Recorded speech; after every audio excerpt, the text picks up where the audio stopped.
Yo, what is going on, people? Welcome to Throwdown, episode 441. I'm your host, Tony Polanco, and tonight I'm joined by Carlos Romero. Yo, yo, yo. Adam Vale. Hey, how you doing? How you doing? Brett Murdoch. What up, people? And since this is a special occasion, we had to have my man on, man. Mr. Richard Bailey Jr. What's up, everybody? All right, you already know. All right, Chris will be around in a little bit. We wanted to have B-Will on, Brian Wilson, but his kids are acting up, so he can't be on. Adam, you know about that life, you know. Nice things. Yeah, exactly. Brian, he's still indisposed, and we honestly don't know what's going on with Manny. Like, he just said, I'm not going to be on tonight. No reason given. Like, okay. Maybe he doesn't feel well, or maybe he's just sleepy. I don't know. So that's what's going on, man. So no show notes. You already know what this entire episode is going to be about, man. The only thing the gaming industry is talking about, the FTC versus Microsoft, man. We've been at this for like a full week now, and today was the final day. And nuclear bombs were dropping this entire week, man. Holy shit. You know, it's like just bombshell after bombshell after bombshell after bombshell. So we're not going to go in chronological order. We're just going to skip around or whatever, have a free-for-all. So this should be fun, man. And I did really want B-Will to be on because he is very much against Microsoft buying, Activision. But, because we wanted to have that stance in there. But, there's still a lot of shit that came out. I was like, okay, bro. Like, some of you guys have, like, we're trying to say like Microsoft was the good guy, maybe not so much, And then that's the thing. I never understood that. They're never the good guy. They are an evil empire because of how massive they are, which is why the FTC blocked them right away before they even said anything. It's like, hey, we're going to merge it. No, you're not. Reject. You're too big. Yeah. We know they're an evil empire. It's just that they're upfront about being an evil empire. Yeah. Well, I don't know about upfront, but Even a lot of the emails that came out, we already knew. So yeah. So you know what I'm going to do here because I pulled up a bunch of tweets. I'm just going to go through it, but again, no chronological order. Yeah, do it that way. Yeah, listen. I think that yes, it's a lot. But obviously, you guys in the chat, shout out to everybody in there.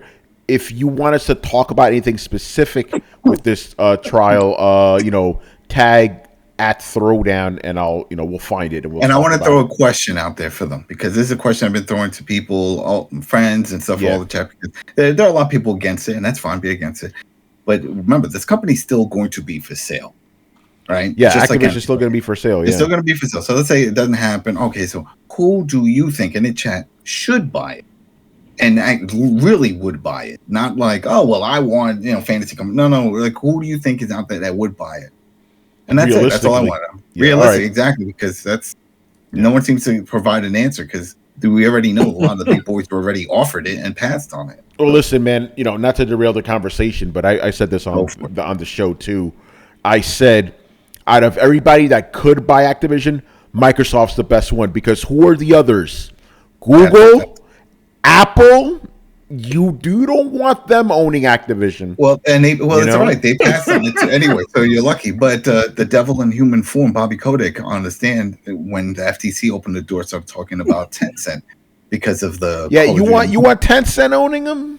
That's it. And then he brought, we have they have a good funding, blah blah. He went into it, and then instantly the FTC attorney was like, wait, what did I just fucking say? You know what? No, don't even listen to him. Bobby Kotick is going to get $400 million once this deal closed. So everything he says is pretty much bullshit. Yeah, which is also something we've said too, that no matter what happens, he's good to go. He's welcome. That's it. He's got the parachute, so it's like, whatever. I mean, it was kind of cheesy, and I think it was a bad look when he got off the stand and he high-fived Phil Spencer, which is legit. He really did do that. Man, what the fuck? Yeah, and I'm like, oh my God, Phil, your hand must be burning. You just text the devil. Yeah, but that's bad optics right there, Oh, it's very bad optics, but he doesn't give a shit, because he knows. Yeah, if this doesn't go, he's going to sell it to somebody, and he's going to make money. By the way, Jay Shep says everything from the case indicates that it won't be for sale, even if Bobby tried to negotiate a new contract if they didn't get bought. But they were selling themselves though. They were selling themselves, and it's because of him. Remember, this whole ball and everything started because of all the craziness with him. The assistant saying, he tried to kill me. He threatened to kill me. Remember in the messages, the employee that died committed suicide. It was all these bad offers. And then the board said, we're up for sale. And then they put it out. And I remember we discussed it when we heard about that. It was like, oh, they're up for sale.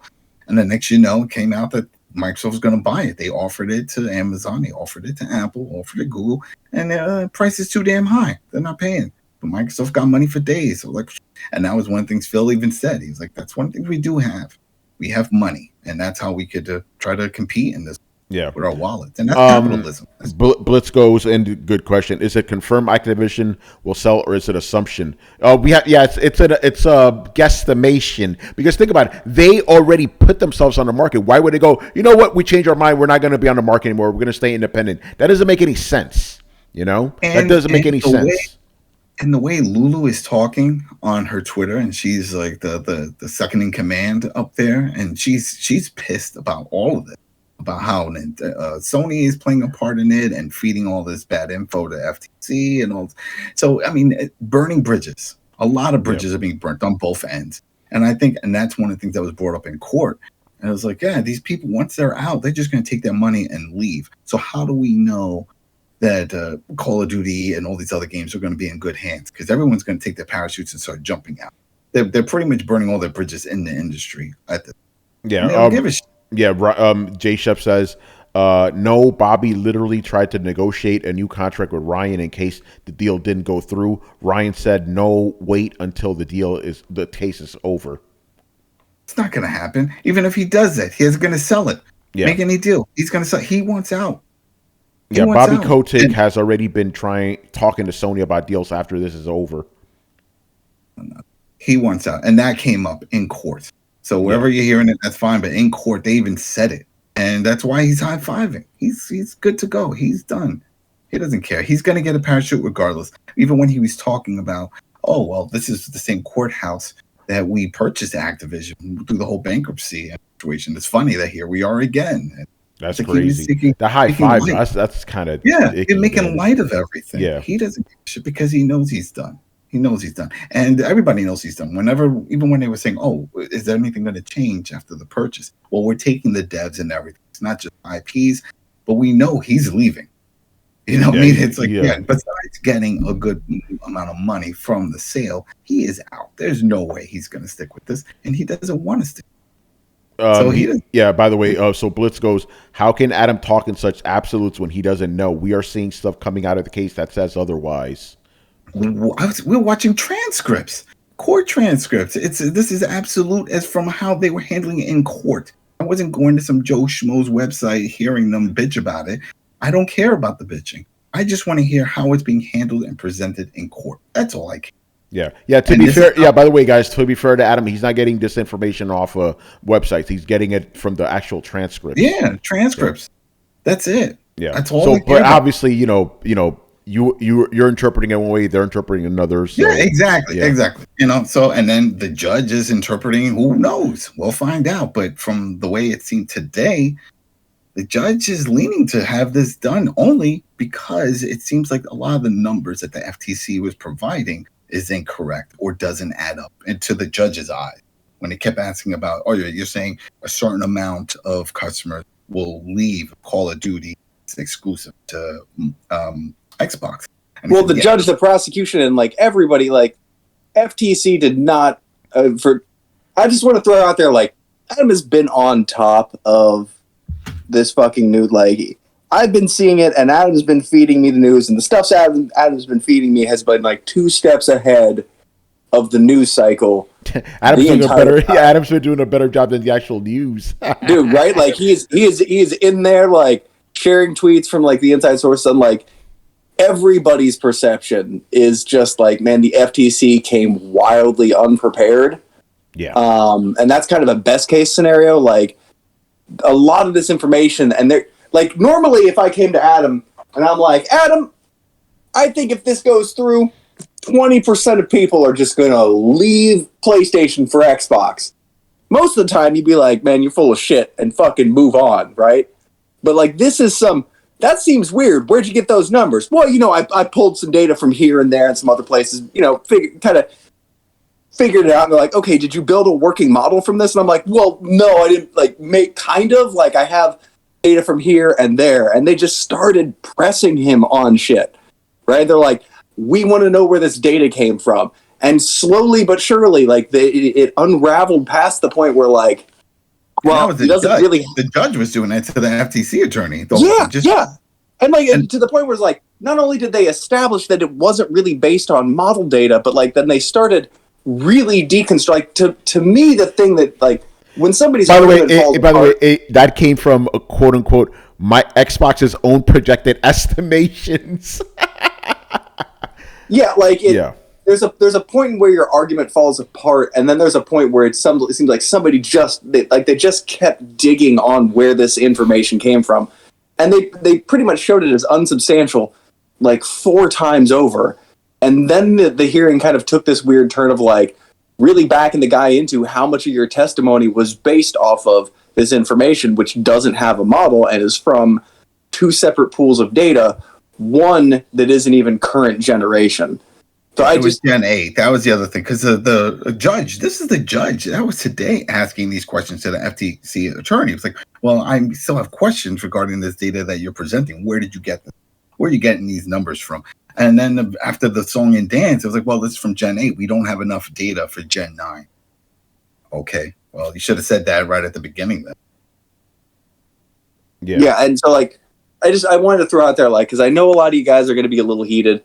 And a lot of y'all are going to come after Adam in a not totally fair way, but like not abusive. We ain't got a toxic fan base or anything like that. But like, just for all of y'all wanting to come hot at Adam, like, know the dude's done his homework more so than anybody else. Like, and I've been like, because I told Tony earlier today, like, this shit is like Telemundo, right? Like, I've been following it because I've been interested.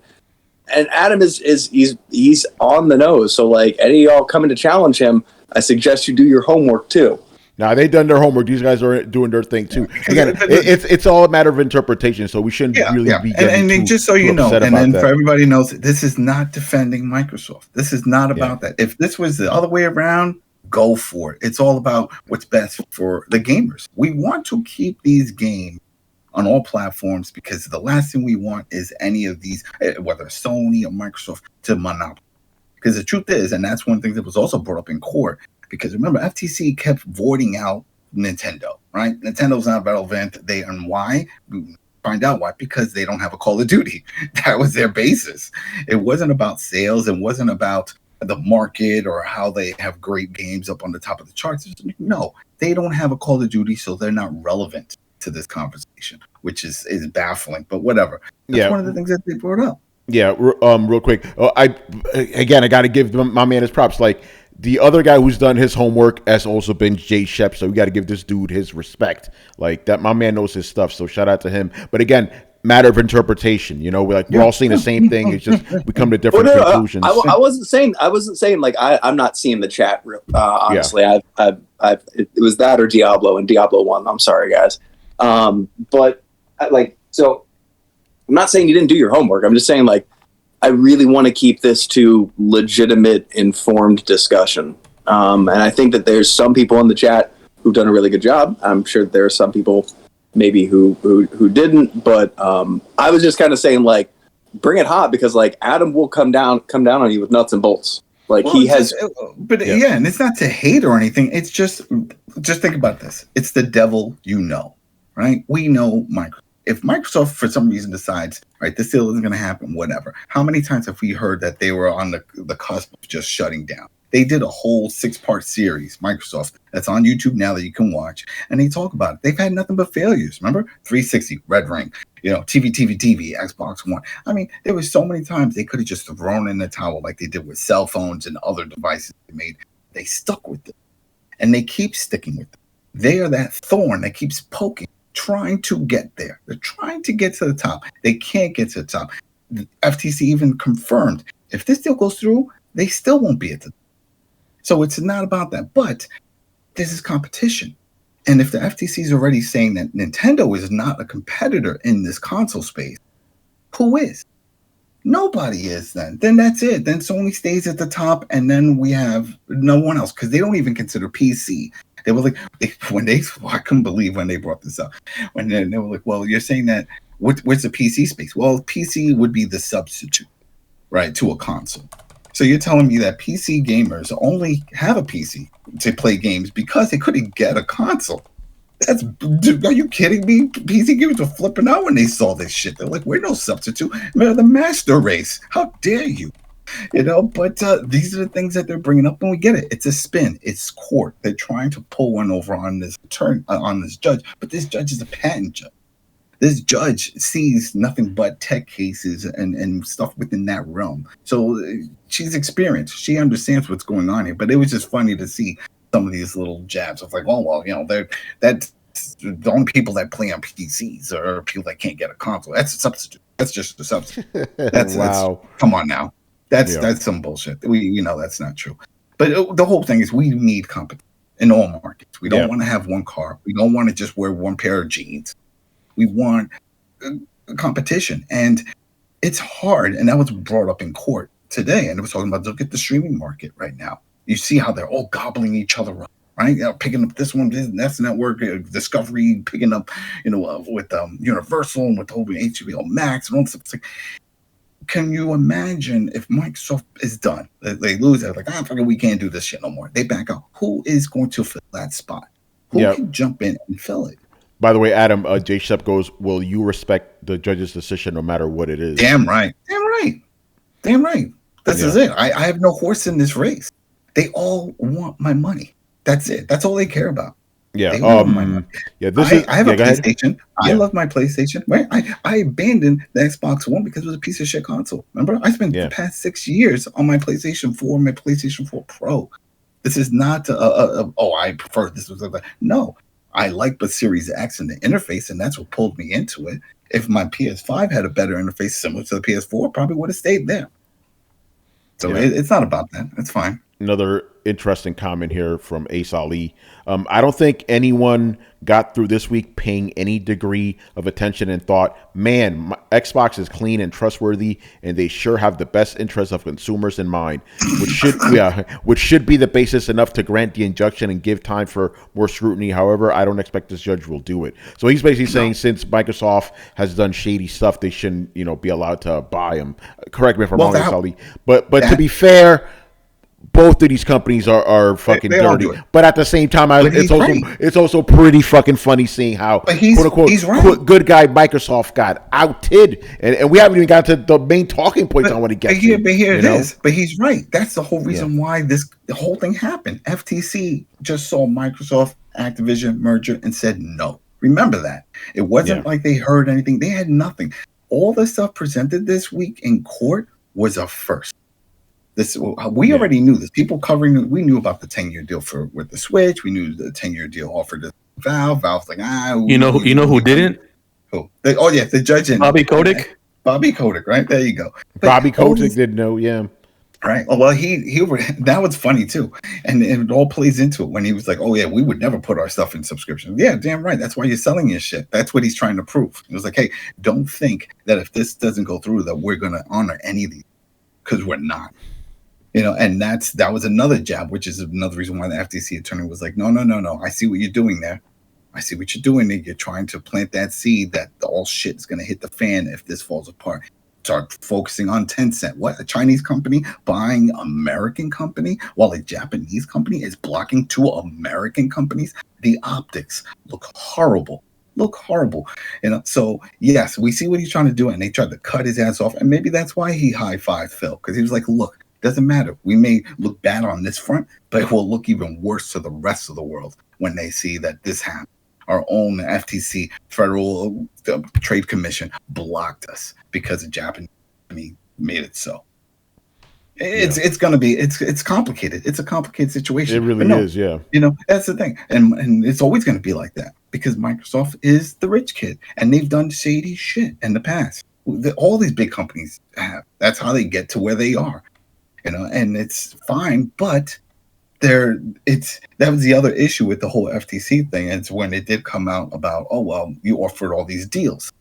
Well, the deals weren't there before. We saw the emails, right? It was like, oh yeah, well, you pulled all this stuff from GeForce. What was up with that? It was like, well, they just ported everything from Steam over. They didn't even talk to us. And if you remember, because I was a day one for GeForce, I was part of the founders group. Yeah, I when they had remember that. And Capcom was also pulled from there, and a bunch of EA games. They weren't. Microsoft wasn't the only one. Everybody was pulling this shit because GeForce thought, well, we don't have a store. We are just importing you, letting you log in, and you're using your Steam account and Epic. So we're just going to take those games and store it on our servers. But hey, don't worry about it because they already purchased your, and they were trying to do that backdoor way, and that's why so many developers started pulling their stuff off of it because like you didn't work any deals out with them. And then next, it's like only Ubisoft and a bunch of the third-party shit. It was pretty bad.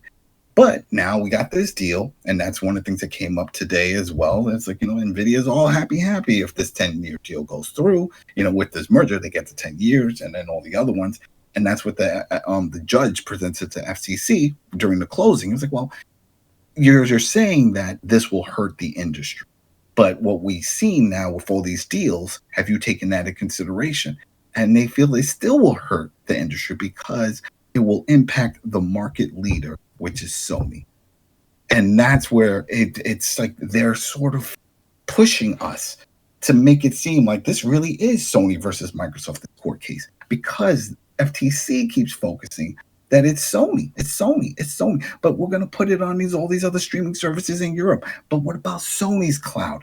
And that happened 2 days ago. Sony's cloud, yeah. Yeah, and then the judge was like, stop it. Stop. And that was when Phil was on the stand because they were asking about that. I was like, can you say for certain Call of Duty is going to be on PlayStation? Yes.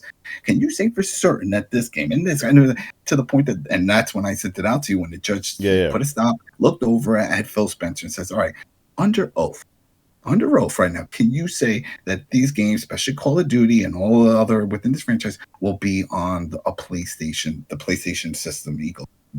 And he said, absolutely. Put his hand up. That's it. Absolutely.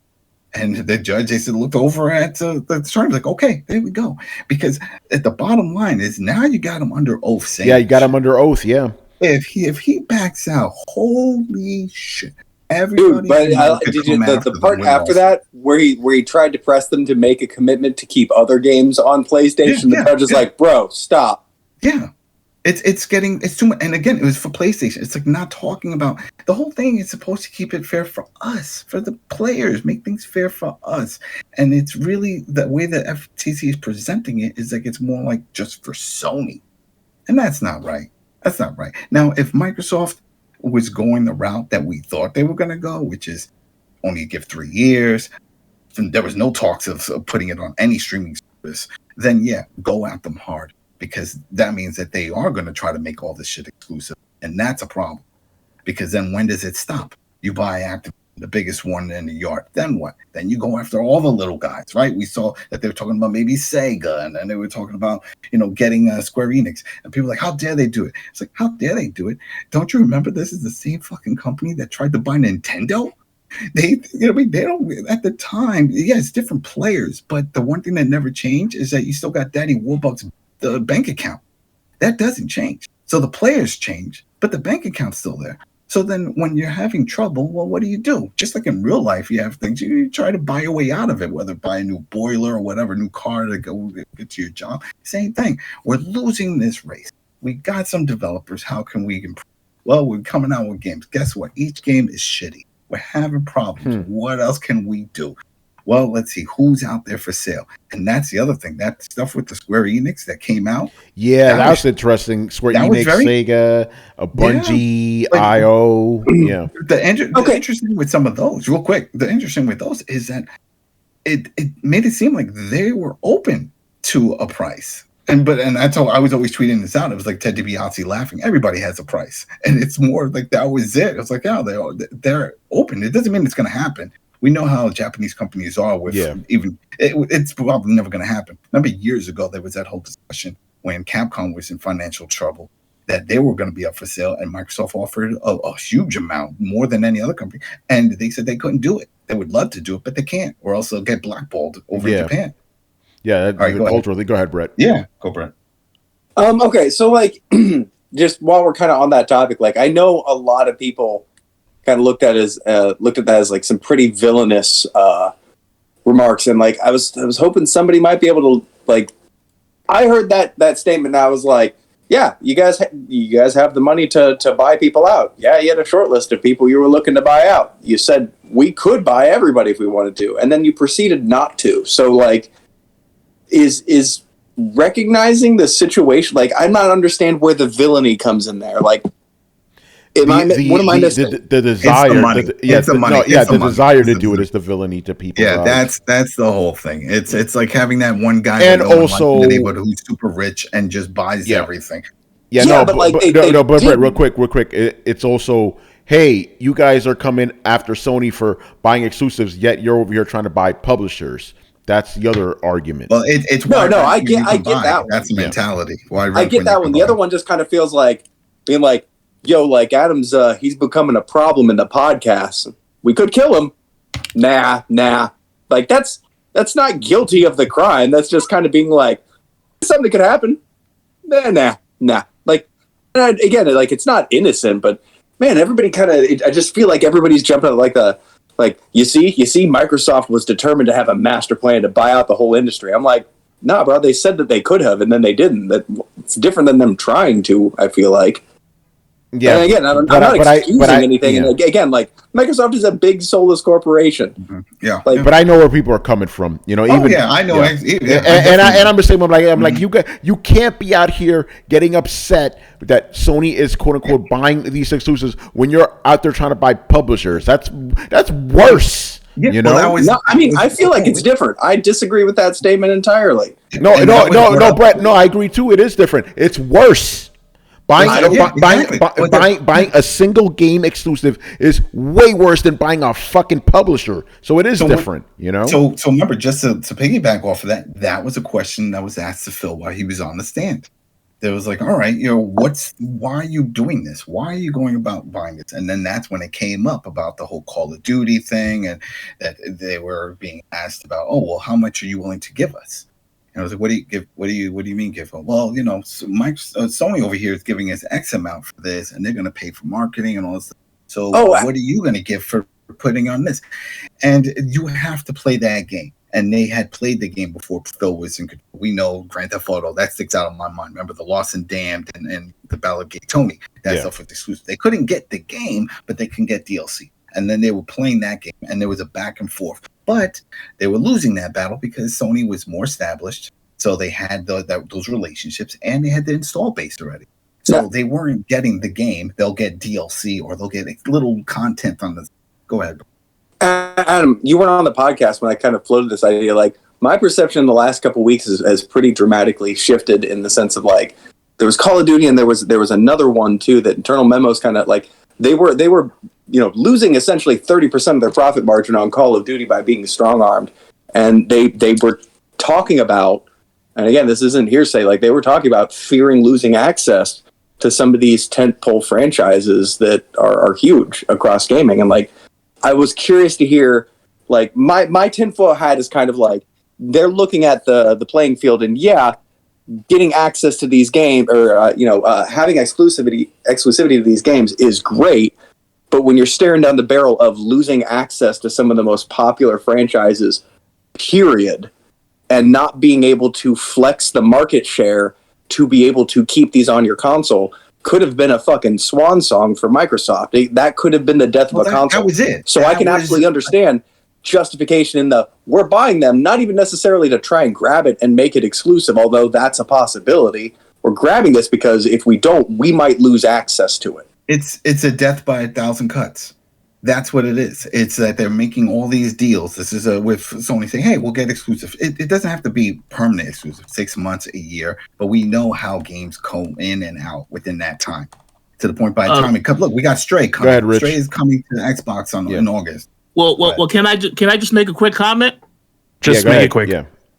Microsoft, Xbox, they've already lost access to Final Fantasy games, Final Fantasy 7 Remake and 16. So, they're right on track. It's justified. They can actually show. But they haven't lost access to Square Enix games. That's the difference. One of them. Hold on. One of them was Deathloop. when they was talking about like one of their reasons for the Bethesda acquisition was they were losing access to Bethesda games, as proved with Deathloop. Right. Like this isn't hearsay. This is that they straight up said, like, we know that. Phil said that. Yeah. So like it's not a conspiracy theory, and this is why I keep trying to tell people, like, it's the part about like them fearing they're losing access to things that could, in the eyes of the consumers of the industry, make them a sinking ship. Like, why would you buy a console that's not getting all the biggest games? Like, I feel like that is real justification for some of these actions. I mean, like it or not, especially when you talk about like Activision, losing access to Call of Duty would be fucking huge. So I don't think this is as tinfoil hat as maybe I present it to be. I'm just trying not to come in here and be like, y'all, this is why they're doing it, because I'm not sure about that. But there definitely seems to be a lot of motivation. Like, if somebody's going to try and shut these guys out, they're going to buy their way back in. Well, it's like I said, it's like, since Microsoft can't compete, they just buy the competition. That's it. I kind of have a problem with that. You're not really playing. I know nothing is fair in love and war. I get that, but I don't know, man. To me, it just seems a lot shadier to buy a whole publisher and deny the whole publisher than one single game. And then the key part there is that it's not competition. That's not how they see Activision. They're just another software developer that makes different games, because they don't make a Call of Duty type of game. They don't make a lot of these type of games. So that's why it's considered a merger. They're filling the void, just like a lot of the mobile. The void. So yes, they're buying. If anything, you could say you're buying more bullets for your gun to shoot your competitors. You're buying a nuclear bomb to nuke your competitors. That's what they're doing. Microsoft could buy anybody, dude. But that was brought up because they pointed Microsoft. Then when they had their attorney, they were like, all right, you guys didn't want to talk about Nintendo, but look at the charts, look at the sales, and they don't have a Call of Duty. Then they pointed out Valve and PC and Epic when they didn't have Call of Duty and the numbers, and they were still successful. So it's not this, what they were calling it, the unicorn, the golden unicorn. They were like, oh, look, this is the one thing that saves the industry. This is the one game that makes a lot of money, but it's not the one-all be-all. And also, there's other. The fact that it's being made into an either or conversation, it's like Microsoft's done a shit ton of console exclusive games. Like they have Sunset Overdrive, they had Rise, Son of Rome, they had Ori and the Blind Forest, like Blue Dragon. And that's what Jim Ryan said it. Jim Ryan in his video interview, he said he was okay with the Starfield being exclusive because that wasn't part of the deal. When they did Deathloop and Redfall, he knew about it, and it was more of like, hey, they had a meeting with Bethesda at the time. They saw some games that were in production, little early devs, and like, yeah, we'll take that. We'll take this. We'll do this. Okay. Starfield was still just pen and paper. Hey, we're working on this. This is the premise. What do you think? Well, when you got something ready, let me know. Then they said the same thing to Microsoft. Microsoft said, no, we want that. Go ahead. We talked about it during the show previously. That's pretty idiotic of Jim Ryan to say. Starfield is the next big thing. It might not be as big as Elder Scrolls or Fallout, but it's gonna be big, and it's the mainline Bethesda game. And the fact that he said that he's not concerned with that is really stupid of him to say. Yeah. So yeah, I don't know what the hell he was smoking that day. Yeah, I don't know, but I think it was like it's almost that same thing. It's like I have the biggest dick in the yard type of thing. And they do. He knows the install base, and that's what it came out to in the email. The way he worded everything, it was like, I'm not concerned. We have plenty of things in the pipeline. I was with Bobby. I was talking with Phil. We're on the same page that Sony will always be a main player in this space and will always have a Call of Duty. So I don't like the merger, but we'll be fine. By the way, I got a comment for you, Adam. From Jay Shep. He goes, that isn't correct, Adam. Microsoft files show that before they acquired ZeniMax, they checked to see how much revenue they would make if they made everything exclusive, and they did the same for Activision Blizzard. Microsoft is trying to corner the market. This isn't we need games. No, this is what are you talking about? We need games. That they need games. The whole point. Yeah. The whole point of this. And you guys think that Microsoft is in a position to even be able to like? I get like we know real quick though. The answer we know because from the email that they were talking about doing exclusives for Bethesda in 2019. That's one of the emails that came out. That was 2019. there's a lot that has changed there with Phil's new idea of Game Pass and putting this and putting games on services. And we talked about even that.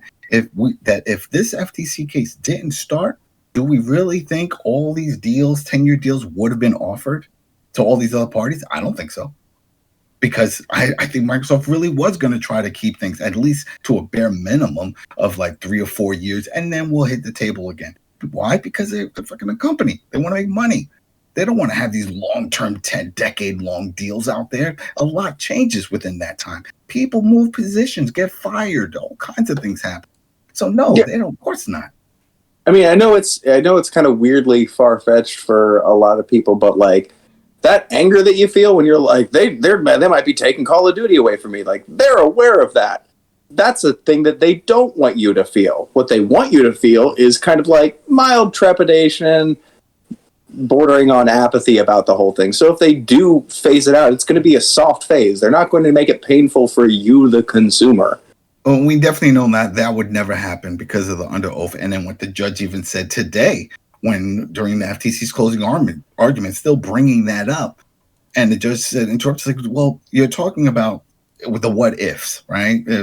If this happens and these people move, I'm just rephrasing it. But the whole point was saying, isn't that bad optics within the gaming community if that was to happen for the company? How is that profitable? Because you keep saying that they would get, all these people would just run over to Xbox if they didn't have their Call of Duty, but would they even want to because of the bad optics? Here they are in court under oath saying that they're not going to take it away, and then all of a sudden they do take it away. Would you want to support that company? I wouldn't. If they pull some shit like that, I'm like, you know what? Fuck this shit. I'll stick with my PC. I don't need this shit. Because then that means you could screw me over whenever the hell you feel like. And clearly, if you're in court and under oath and you're going to do it, no. Dude, and gamers give a shit. Like, they will get pissed off by the way that you're acting and just not support. Like, I've never seen a community more responsive than gamers. So, like, yeah, you want to actively avoid pissing them the hell off. What do you think's going on right now? Yeah, they're already pissed off over this. Yeah. Well, this whole shit. Yeah, that's why. Like, why would Microsoft like hit the bee's nest and be like, yeah, we're making this exclusive? Like, I agree with Adam. Like down the road, they've already done it though by trying to buy this company. They've already stirred up the bee's nest. I mean, there's only so little that you can do. What are they not gonna pick it up again? What are they gonna possibly lose access to Call of Duty or just give away 30% of their revenue share? Like, those are the two other options. What do you think is the most realistic here? By the way, Jay Shep says that Microsoft is pissing off gamers now and you guys are supporting them. Who, again, and I asked this question right at the beginning of this podcast. If another company comes in, and it's going to happen because Bobby Kotick isn't the end all. Some of the guys disagree with you in the chat about that, Adam, just so you know. All right, fine. If you think that they're going to stay in business after all this, with all this bad press, with the way they've been burning all these bridges, then fine. That's fine. I don't care. I don't have any stock in it. But everything is still... Who's going to lose business? What? Activision. Go ahead, Rich. You're going to say something?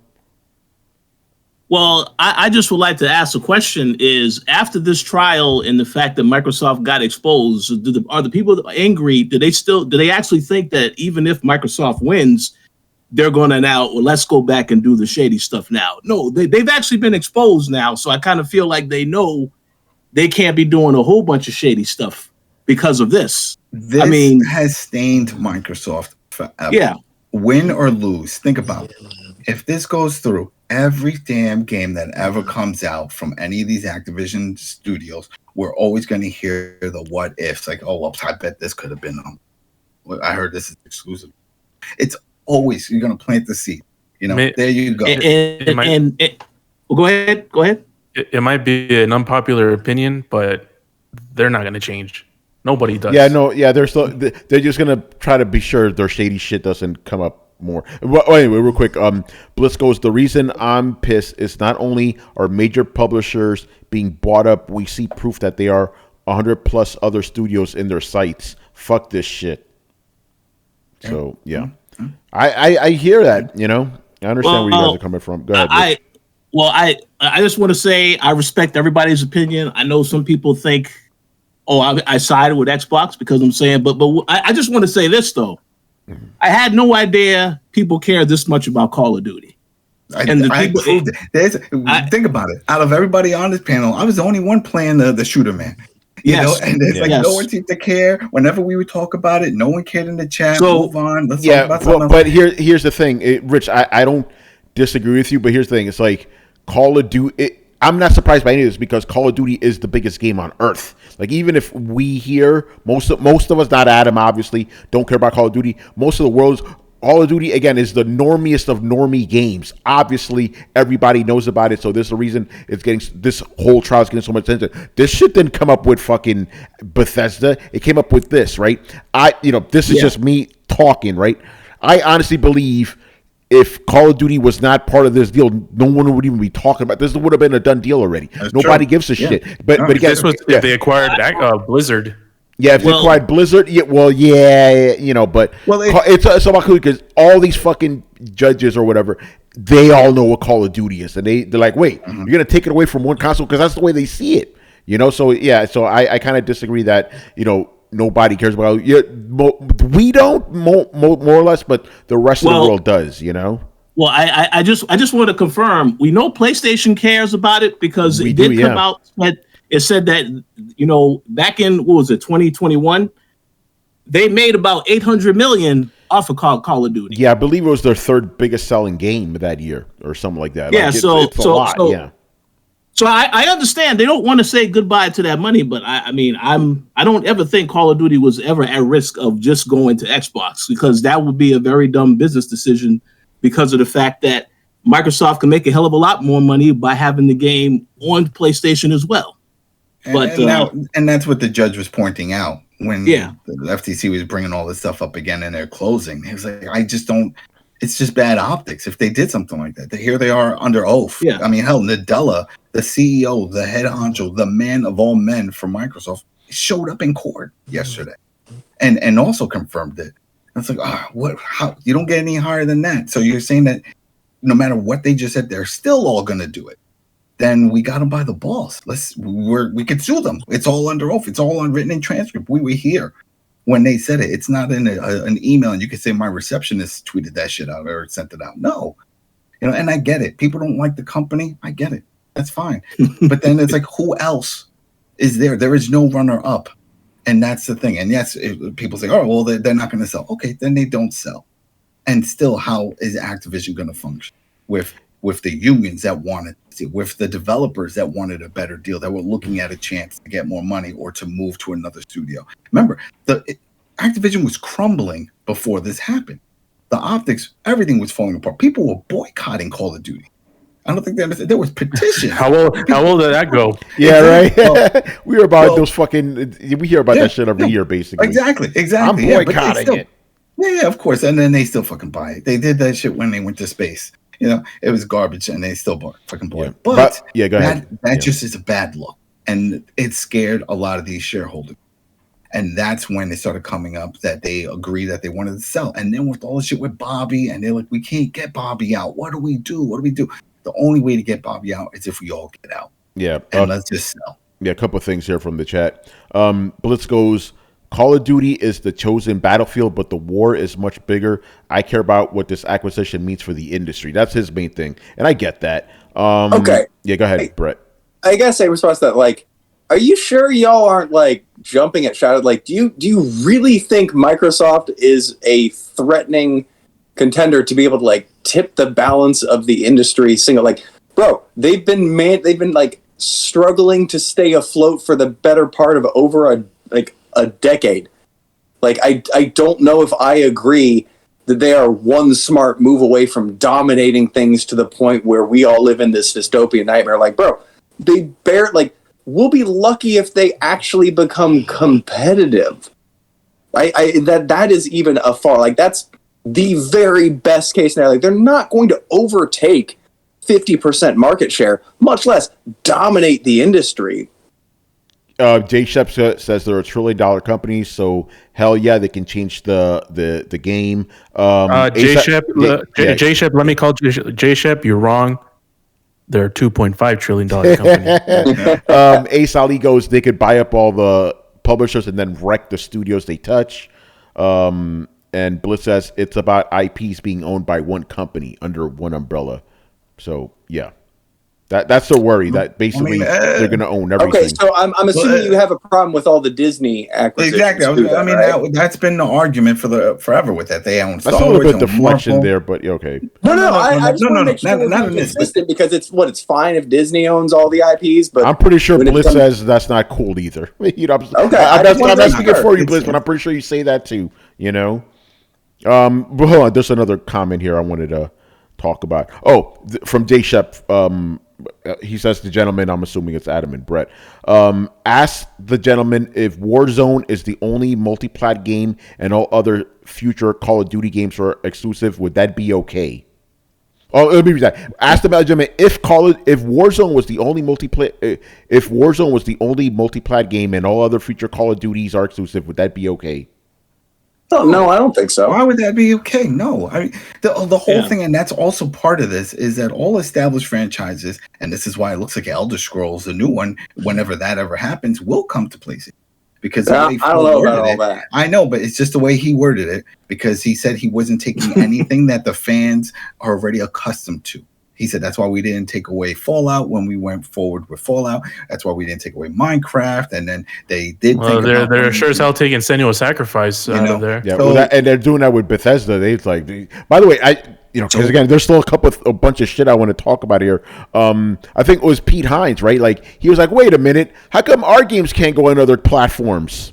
Because basically the whole is like, we're going to keep Activision games on other platforms, but that's not happening with Bethesda games. So even Bethesda was like, "Wait, what?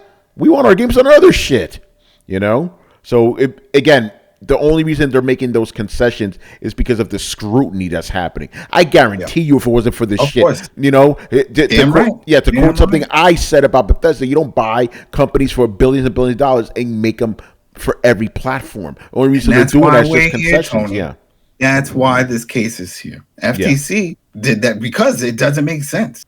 It doesn't. If you look at how we've been looking at things, it's like you gobble up something to keep it for yourself, right? Now you're going to buy this big pie. But then what happened? We started seeing all these deals being made. And that's good because they forced their hand. Whether they say now with their bullshit that, that was always the plan. I don't know about that. I don't believe that shit. I believe that this forced your hand to make these deals. But you know what? That helps out the industry because you got other companies, streaming services, other platforms that would have never gotten any. And even when they had Bobby Kotick talking, it was like, FTC asked, can you really get Call of Duty, a modern version on there? He's like, yeah, we'll make it work. And I was like, this is an opening right here. Yeah, you know what you're going to put? You're going to put the phone version. You're going to put that damn mobile version on there. Or they're going to have some way where it'll be a remote play, or it'll just be the legacy game, and then they'll put a little twist on it. But that's how they'll pull it. But the whole point is getting this out there on other platforms. That's big. I didn't think that was going to happen when I first found out that Microsoft was going to buy it. I didn't even think they were in the running to buy it. When we heard that Activision was for sale, I remember I keep bringing this up. I really thought this was an opening for Amazon or Apple or someone that's been trying to get in the gaming space to get a foothold. Because then, you got this big one. It's got WoW, which is still making buco bucks. You got Diablo that's just around the corner from release at the time. And look, it banged out. We had their mobile app that everyone was bitching about. Are you joking? And fucking throwing millions on this thing. That thing is just printing money. So clearly, everybody that bitches doesn't care. They still want in on it. So there's so many other factors to this. And I'm glad that Microsoft got put their foot to the fire. Now, is it going to work? Do they stick to all this? I think they have to because they said it all under oath. If this was in a boardroom, then they could have come up with some, like you guys were saying before. Maybe there's loopholes. Of course, there's always some back end shit. But you're in court now. Didn't Uncle Phil not promise, what's it called, Call of Duty to be an exclusive? Like it was probably only for this generation, and the rest was like, well, we'll see. No, he said when he offered him the first 5-year deal or whatever, and he was like, yeah, after that we'll take it from there and we'll keep going forward and we'll see how things go because that's not if they make it exclusive that he can't get prosecuted. No, exactly. But then that changed. All that was the old talk. Then it moved to 10 years. And then after that, it moved to like, hey, we're putting it on all these other services. Come on now. It's not just 10 years for you, it's for everybody else. And that's when it was like, no, Jim Ryan wanted a better deal than everyone else because he feels they're special. They're the big dogs again. And they were like, we want unlimited. And that was, remember when in the interview that he presented to Jim Ryan and he said, hey, there was alarm bells. I read something. It was an email. It was alarm bells. And that was the alarm bell that he saw that cutoff. He thought from the verbal agreement was forever. There will always be a Call of Duty on a PlayStation, so don't worry about it. And that's when he sent his email to the board or whatever, people in Japan, telling them, hey, I talked to them, we're good. Don't worry about it. But when he received that email from Phil talking about, the year agreements and we'll work out new contracts and all that shit, it was like, whoa. That's not what I was under the impression. I thought this was for life. And then that's when Phil started doing the rounds and kind of funny all the saying he doesn't offer for life because nothing is guaranteed that long. They don't have any other deals that are that long. And so that's why he offered the 10, and that's what they're giving for everyone across the board. That's as high as they can go. Maybe this could be because there was another segment that was going to, I don't know, not sure if it happened. I think it already happened yesterday. They were going to do a closed door with the judge, Microsoft's main attorney, and also the FTC. And now it's going to be something, and maybe this is something that's planned out that if it does go through, some more little changes are made, and maybe that does pop up. That there will, as long as there is a franchise and a brand of Call of Duty, it will always be on any form of PlayStation.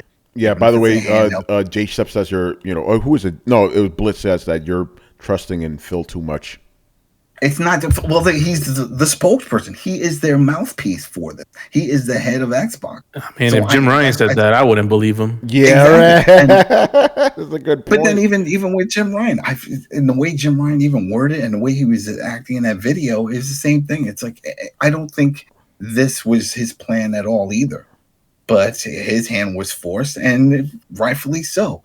After seeing that email, my alarms would have raised too. It's like, wait a minute, wait. Oh, you only give me a few years, and then we're going back to a drawing board. What if you want to offer some ridiculous amount of money you want us to give, and we can't do it? Then what? Then Phil has said shit so many times that he went back on.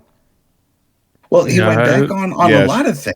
We've seen it. Like I just said, the 5-year to the 10-year to we saw where Xbox said they couldn't do backward compatible. Remember for 360? Oh, we can't do it.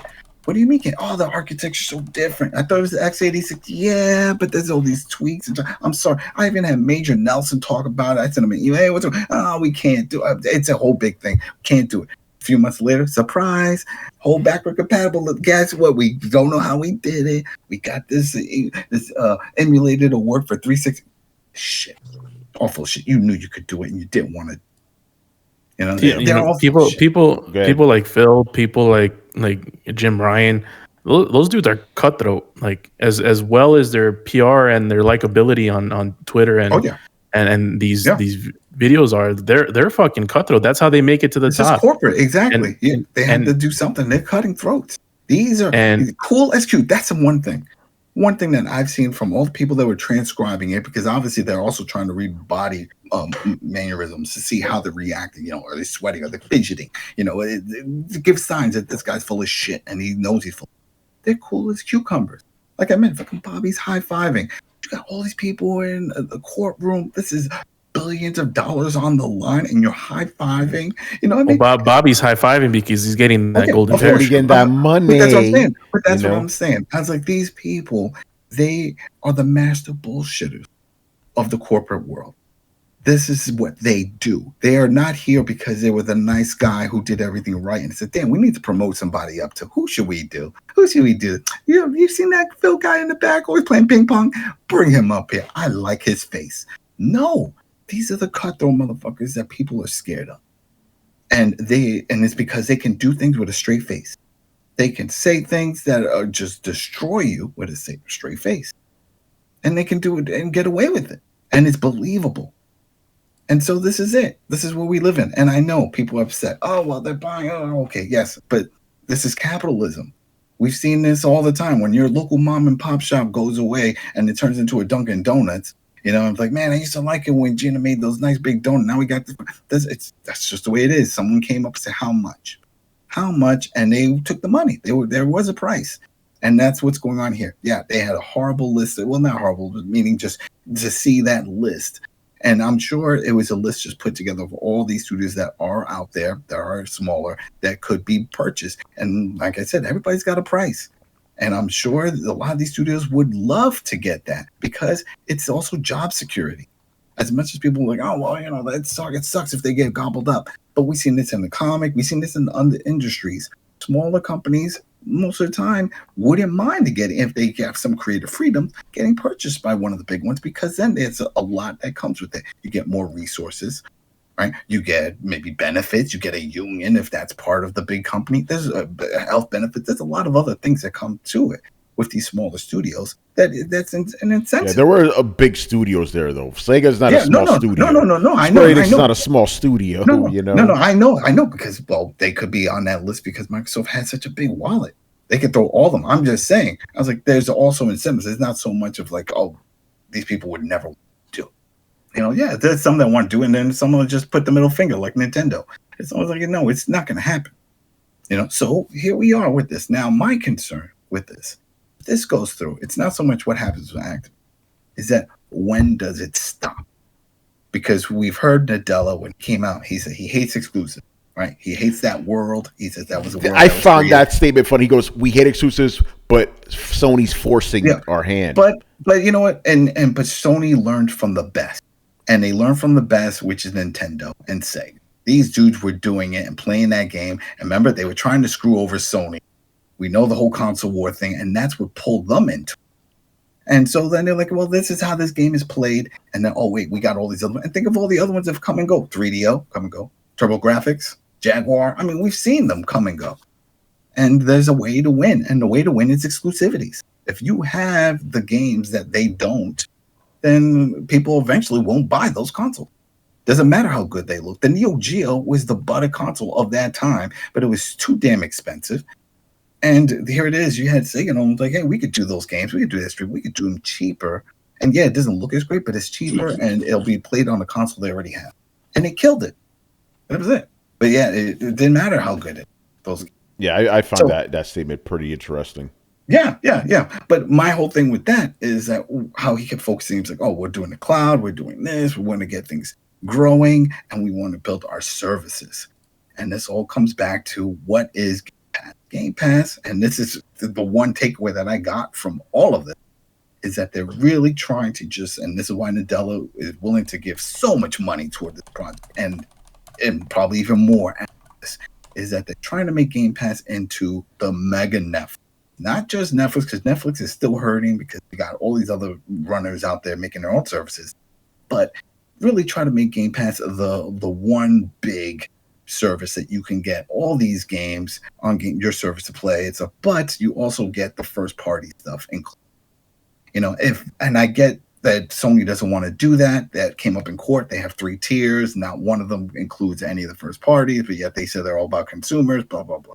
I get it because they still make a lot of money. It's the same issue that I always argue with people with FIFA, because majority of people, at least 85% of people that play FIFA play Ultimate Team. And that's just one portion of the game. They don't play career, they don't play any of the other bullshit. But then why don't EA just make a version of FIFA separate? And no, because people still pay the $70 now. It's $60, but now $70 for a full game just to play one small mode. So they'll keep doing it. The day that stops, which I don't think it'll ever stop. I mean, I'm going to go get Spider-Man when it comes. I'm not going to wait for it to go on some fucking service. You know, and they know that. So they won't do it. But Microsoft is behind the 8 ball. They're not winning in any of these things. A lot of their first-party games that are coming out shitty. So they have to do desperate moves. And I really feel this was a desperate move. It was no different than when WWE created their own network. And it was like, no one's going to pay not to watch wrestling matches. Well, what if we put all the pay-per-views behind this? Even Dana White was like, they would never do that. They're like, come on now. You're making $60 a pay-per-view. It's like, no one's going to do it. And they did it because they were desperate. They needed people to sign up. And I feel that's the same thing with Game Pass. Yeah, Jay Shep. And Adam, this is directed for you, but I'm going to answer it. But you go first, obviously. You go next after me.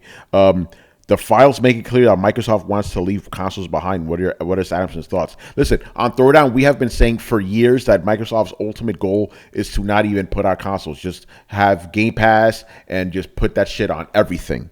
We've been saying, because again, what is Microsoft at the end of the day? They're a software company, right? Mm-hmm. So it stands that they want their software to be everywhere. So again, that's what we've been saying for years here. So that's what's going on there. All right, yeah, go ahead. And that's how Nadella pointed it out, because he brought up Office and all the other ones. He says, we see this just like we see all our other services, software. We are a software company. This merger goes in line with what we already do with all our other parts of the Microsoft family. It's just bringing them in. It's more software. We're not buying more hardware. When it comes to the console, I think there'll always be an Xbox, but it's not the focal. It's not the focal point. It's just like a little gateway to get into it. But no, until everybody is on their service, if they start seeing, let's say, a high numbers of subscribers on mobile phone, tablets, or remember, they even tried the Surface. And I always felt that if the Surface took off, then we probably wouldn't have gotten an Xbox Series S. It just would have been, hey, you just got this Xbox, and yeah, you could play your games on it, but hey, everybody's buying the Surface because you could take that with you. And you could play on the cloud and all that stuff. It hasn't taken off yet. No one's really doing it. But they got other better tablets for that if you want. Yeah, exactly. Real quick, Adam, another one for you from J Ship. Knowing that Microsoft wants to leave consoles, are you okay with them consolidating? That's what I'm looking at. That's what he says. If they're going to consolidate. Yeah. That's going to be interesting to see if they pull that off. That I don't know. I could see all kinds of things happening. And even now, I'm still wondering if this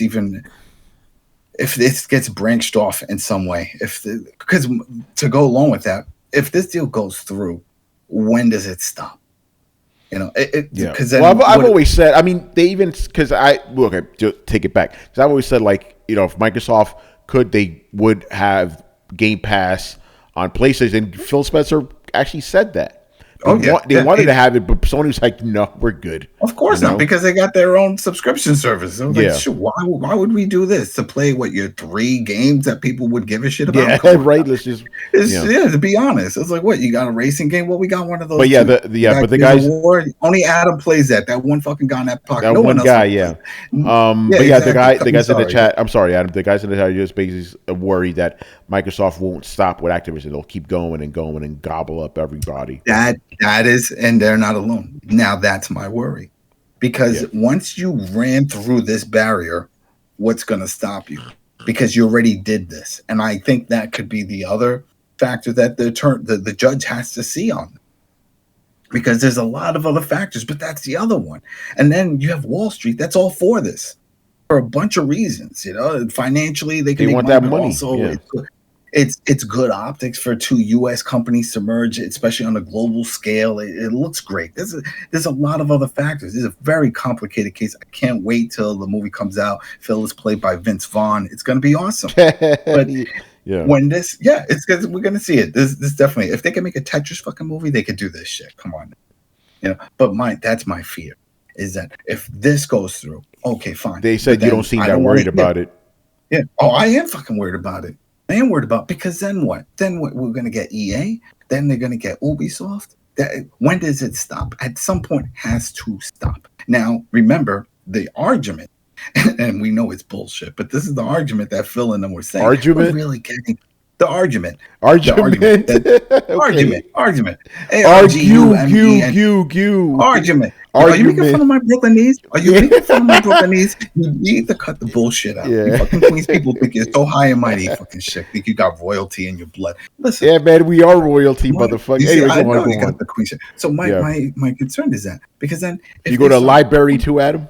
Yeah, the library. Listen, so if you buy this one, then where's the next wall that can restrict you from going after EA or Ubisoft? That's scary, because we don't want that. And then how do you block something like that? So this is what I'm thinking. If this goes through, there's going to be other stipulations made, and this probably may come up. It's like, you can't be buying other major publishers. Now, we know that Lena Khan, I think that's her first name. I know her last name. she's going after all these big corporations that are doing any kind of merger within the billion. You saw it was broken in the news today about the whole Amazon thing. She's going after them next, right? So okay, you're going to do this.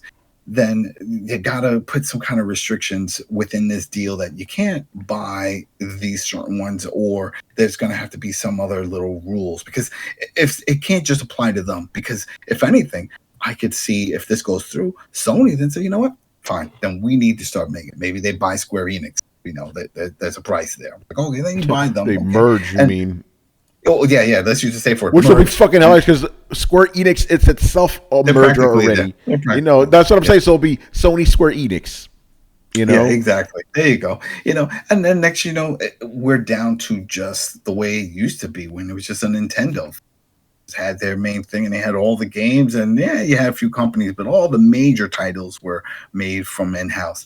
And it's I don't know. The only other thing is that maybe they give them they gotta have some kind of restriction. Gotta have something. There we go. Like Carlos, 1 hour, 16 minutes. Gotta have something. Because if not, here's the other thing. And just again, that Bobby Kotick fucking high five. That high five. That bothers me, man. That bothered me a lot. High five with the devil. Yeah. Exactly. Yeah, you can't do that shit. Because also, let's say this doesn't. All right. They say, hey, can't do it. Okay, won't do it. What's stopping the Microsoft working out a deal with the board to sell off certain parts and sell off certain IPs? Who gets what? So then let's say Microsoft says, all right, we're going to buy all the Crunchyroll. That's really what we want, all the mobile shit and all that. We want Diablo Mobile. We want all this. And we're also taking Call of Duty. What do you do? What do you do? Do you bring them back to court and say, well, you can't do that? Well, you put us in court because you didn't want us buying the whole thing. So we're not doing it. So now we worked out a new deal. Now we're not taking everything. We're just taking the mobile and we're taking this big boy. Is that a play? Is that why they high five? Because it's not so much of Bobby Kotick. He's good regardless. But high fiving Phil sends a signal like regardless of what happens here, we're gonna be okay. Ironically enough, when this deal originally happened, a lot of us, including myself, were thinking about like one of the big positives was that they're going to get rid of fucking Bobby Kotick. Yeah. But what this trial has brought to light is that that's not decided yet, or at least it hasn't. Well, the way the FTC lady made it sound, she made it seem like that is decided, because the way she said, regardless of the outcome, he's going to, well, if this goes through, he is going to get that $400 million parachute, blah, blah, blah. He's making money. And so we can't really take anything he says at face value. He doesn't give a shit. They shouldn't be believing any of these fucking people. No, you shouldn't be. And it's corporate. This is how they work. Yeah. They fire everybody at the bottom and they keep upper management. Yeah. We know how that is. Yeah, go ahead, Rich. Well, no, I want you to ask the question that Jay Shep was going to ask, and then I wanted to say a quick comment. Yeah. So go ahead. Okay, hold on. What's the question here? Did I miss it? I think it's about the fact that the judge, her son, works at Microsoft. Is this true? Because that's interesting. That is news. Uh-oh. Whoa. Yeah, Rich, that is controversial. Interest. See, now that's conflict. There you go. Now we have a movie. Now we definitely have a movie. Now we have a movie. Where's Vince Vaughn, man? Let's go. You know what? The son should be Shia LaBeouf. Let's just go one step further, and he could be the prick. It was like, come on, Mom. You're going to get me fired. You better make this shit happen. Don't worry. Yeah. No, we're not getting a ruling tomorrow. We're getting it next week. We'll see. Okay. Rich, go ahead, man. Okay, so I just want to make this comment. I definitely, regardless of whatever happens with this Activision deal, I want Microsoft to focus on the studios they already have. I am tired of seeing them do all these acquisitions. I understand it takes 5 or 6 years or whatever time frame to make a game. I understand that, but they need to focus on the studios that they have. I know the reason why I say that is because I recall when they purchased Bethesda or ZeniMax, right? It felt like since that moment, there was no other exclusive games that came out until Redfall came out this year. And then, of course, you had Hi-Fi Rush earlier this year, and now you have Starfield. But I count those as Bethesda titles. I don't count those as Microsoft first-party studios, even though they purchased them and they are technically first party. So I want Microsoft to focus on the studios they already have and getting games out for those games. And that's the point I was making before. Is like it's always going to come up. It's always going to come up. It's like, oh, this could have been on here, or this was originally planned as an exclusive. I mean, people can throw bullshit, whatever. But until we know something has been homegrown from an idea to a product within the ownership, it's always going to come up. Yeah. So they're stained regardless. They're stained. And obviously, I think with all these acquisitions, this says, I guess, that they are concerned because they know that these other studios don't have anything done quite yet. But that's not an excuse. They need to take the time. Like I saw, there was a couple comments made in this chat tonight talking about, yes, Microsoft needs to put in blood, sweat, and tears into making these games, similar to what Sony has done building up their own studios. So I do agree Microsoft needs to focus on that, and I would hope after this Activision stuff is over with, they can focus on that because that should be their main goal anyway. And then while this was happening, I didn't really follow up on because I was just focusing on this part of it. But apparently the CMA asked for some kind of extension, and they were denied by the local government because they're like, no, we're going to get this done. So once this happens, whatever the result is, they're going to try to just go forward on that end. So here's the other thing that people don't understand. Just because if the judge says yes, doesn't mean it's a slam dunk that it's a deal. It just means there goes an injunction, and then Microsoft can go forward with trying to close. And they still will have to do a court case with the CMA regarding the cloud or any of those little stipulations that they're going to make where, all right, we're going to put all the games on your service, wherever it'll all be there, but they just won't have access to the cloud in the UK. We're going to go to court. You say that we're monopolizing whatever. All right, we're going to fight. And then apparently there was a letter that Canada submitted now disputing that they're against the deal. But wow, really? Yeah, like that came. So originally, kind of late there, Canada. It came in the wind with the. It came in the wind. Yeah, fucking Canadians dirtying up our air now. This shit. Anyway, exactly. Well, that's not gonna. It's too late. This part is already going in, so it's not like, oh, wait, last submission. No, it's too late. This isn't gonna happen. Hey, yeah, we went in too, guys. Yeah, like, exactly. Typical Canadians. That's the thing, and they follow the CMA's thing. They're still sort of connected with the UK when it comes to all of that. So whatever. But those are the two things that came out also today. So once this is done, if the judge says okay, they can go forward. It's not smooth sailings. They still have to go through all the other processes. They may one of these, the FCC or maybe even Sony might appeal, and then they'll be like, all right, we're going to go to court. So they can still go through the process of closing, but then they're still going to have other court battles.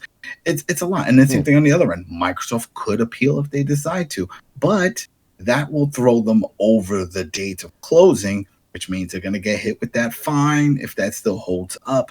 And at that point, is it worth it?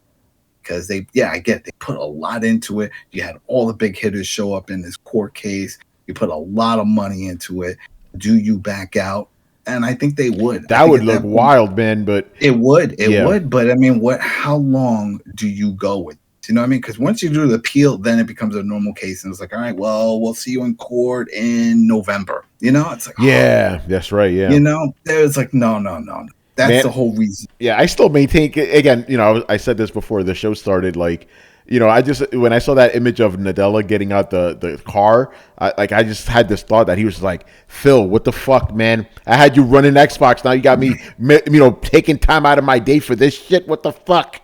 It's crazy. Think about it. You're the head of Microsoft, and you got to take time out of your business schedule for a court hearing.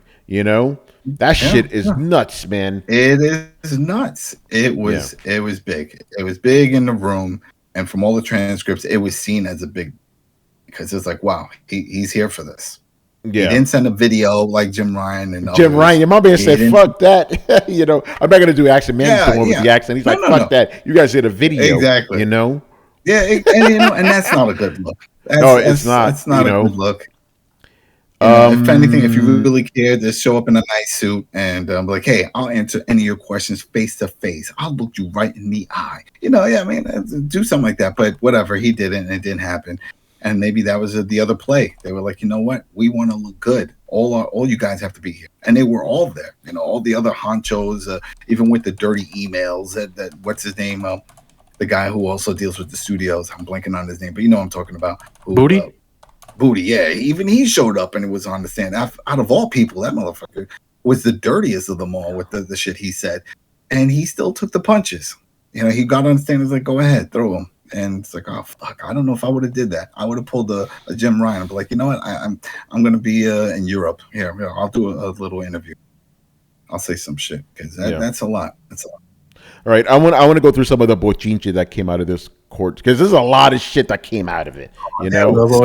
So let's go through some of this stuff. A court document from Sony, which was not redacted properly. We got to talk about that, by the way.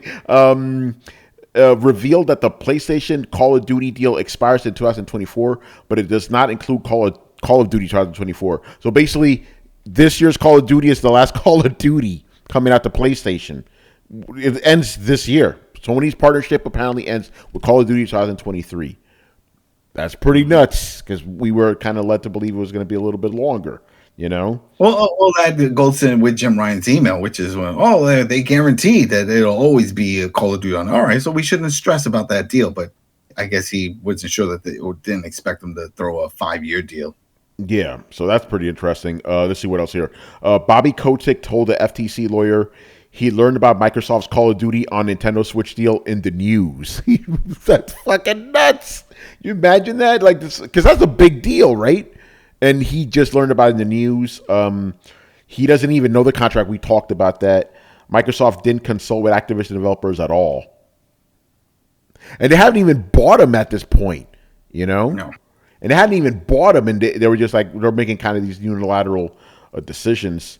The unredacted Sony document also says Microsoft has signed day one. Go ahead, Carlos. Sorry, Tony. This brings up an interesting point. Let's say Microsoft and Phil Spencer agreed to 10-year deals with Nintendo, and was it GeForce Now was the other one? Yeah. GeForce Now, yeah. GeForce and two of those UK things, whatever they're called, the one in the EU and some other. Bobby Kotick didn't know this, so that means their developers, the Activision developers, the ones that are actually making these games, they don't know about this either. Yeah, that's right. Nope. Yeah, that's so crazy. Again, Microsoft is making these deals or saying these things without owning the company. That's crazy. We have to port this to the Switch? You guys, what? like who? Motherfuckers, you get into the office and shit. You got your coffee. You fire up Twitter. What the fuck? But we knew this because they kept saying, 10-year deals for Nintendo. They didn't know about that. Well, go ahead, hold on a second. Go ahead, Microsoft has bought so many companies that this is just corporate hubris, right? They don't think that this was going to happen, right? Yeah. So they're making they're making deals. Kotick knows he's out. Like his parachute was practically pulled. Phil's not going to consult him on anything. It's like, just go to the bar and do whatever you do, and let us handle it, right? And they're making all the decisions. Of course, he's going to find out in the news. He probably was in the bar drinking like he usually does, and he's like, "Oh shit, what? This on the Switch now?" Like that. Yeah, they don't. And really, who has respect for Bobby Kotick at this point? His company is a mess, and so they are handling things like they usually do. This was so important to them. Microsoft would have bought OpenAI by now if it not for this, right? If not for this hearing and everything, they have pumped billions into OpenAI, and that is really the future of their business model, their cloud architecture, and everything is being on at the forefront of AI, right? Of LLMs and all that stuff.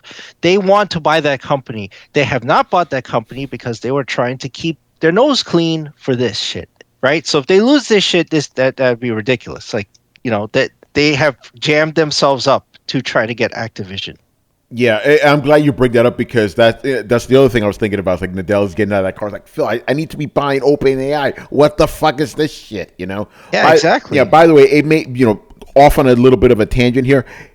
It made me very happy today to write a news story about the fact that OpenAI is being sued by California because guess what? It's been plagiarizing a bunch of author shit. You know, so yeah, yeah. When my boss like Tony, you write that, I'm like, I will absolutely write that story. You know. Anyway, fuck OpenAI, fuck ChatGPT, all that shit. Anyway, yeah, it's fucking terrible, man. Chris came back in the chat like a ninja. Yeah, he just snuck into the cut, you know. yo, what did Mob Hits put after that? What he puts, just see, we the best. What do you say? We the best. Yeah. Around.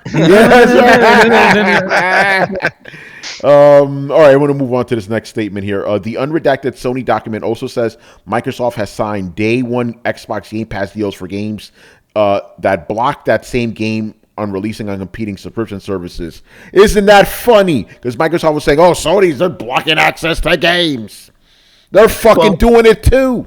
Well, that's the whole thing. But they're not bitching about it. They're doing it. But they're not bitching. No, they have been complaining about that. It's like, we're losing access. All about access. Because we're in court now. Because of why? Because of the fear of the exclusivity. That's what I'm saying. It's like, no. But Adam, my point is, Microsoft was accusing Sony of this. They were doing the same shit. Oh yeah. You know, dirty players, man. Dirty players. Just don't throw the stones. That's the whole thing. Fess up. If they all fessed up, like, yeah, we do it because we're scared that you're going to rip us off and take other shit. That's all. Don't make it seem like, oh, well, we don't have any. You know you do. Let's not talk about that. No, this is all fess up. You're all doing it. You're all getting it. And just say why you're doing it. Yeah, another one here, but this is from Tweaktown. By the way, I got to give a shout out to this guy, Derek Strickland. I've been watching a lot of his tweets. My man was on it, you know. So shout out to him. We follow each other on Twitter too. Good guy. Xbox's Phil Spencer says he wouldn't use Sony's own exclusivity taxes against PlayStation. No, because he just rather buy the publisher instead. You know. Well, that's why. That was a funny back and forth when the FTC was like, "Oh, so you're just blowing money? You're just spending all this money?" He's like, "No, this is like an investment of a house.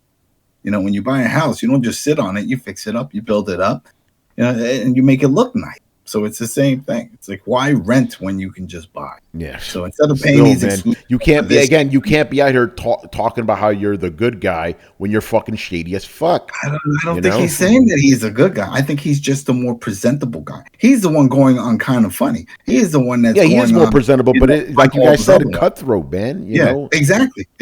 Now, if maybe Jim Ryan was doing all these same things, going on these podcasts and these shows, he'd be seen in the same light. I don't know. I don't think anything can make that guy likable. You know. I don't know, but I mean, you got to try something. I think he's doing himself a favor by not. Yeah, right. He goes on these shows to be worse. But look at like Reggie, the Reginator. He did it. Yeah, but people like Reggie. You know. No, people like people like Reggie. Exactly, they like Reggie. So he went out there and he did his thing. And, you don't want Jim Ryan out there. You know. Well, he can't. Whatever happened when we don't know? Did they put him in a boat and send him to the Bermuda? The old dude that was. Remember the guy who disappeared. Remember that he just left. What was his name? Oh, the British guy, House? Yeah, the little talking about guy. The little short way. Who are you talking about? He was there during when PS3 with the whole thing when they got hacked, and then he came over with the PlayStation Plus, or at least was presenting it. He was Andrew House. Andrew House. Andrew House. Yeah. Where is he? Yeah, he left. I know, but he like disappeared. We don't hear about him in any other gaming industry. Yeah, I guess he retired. You know, he just disappeared off the face. But that's what I'm saying. Like even that guy used to make some appearances and certain things.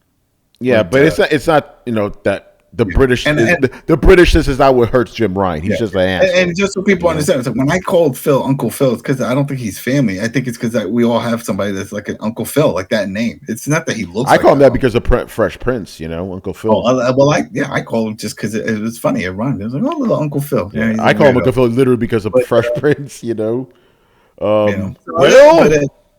But I think it was his optics of just making the rounds, going on the podcasts of the people and just talking to everybody. He gave that persona, that character that he portrays is that he is one of us, and he is one of with the developers because he is a developer. So he does win that vote because you saw that one developer for Respawn that came out with that flaming tweet. I don't know if I sent it to you guys. No, I didn't see that. Because the FTC, when they were saying, oh, well, what's stopping when Microsoft buys them to make Call of Duty inferior on the PlayStation? He flipped the fuck out. He said no developer would ever do that because that doesn't hurt just the publisher. It hurts the studio's credibility. How Yeah, it could you does. say that?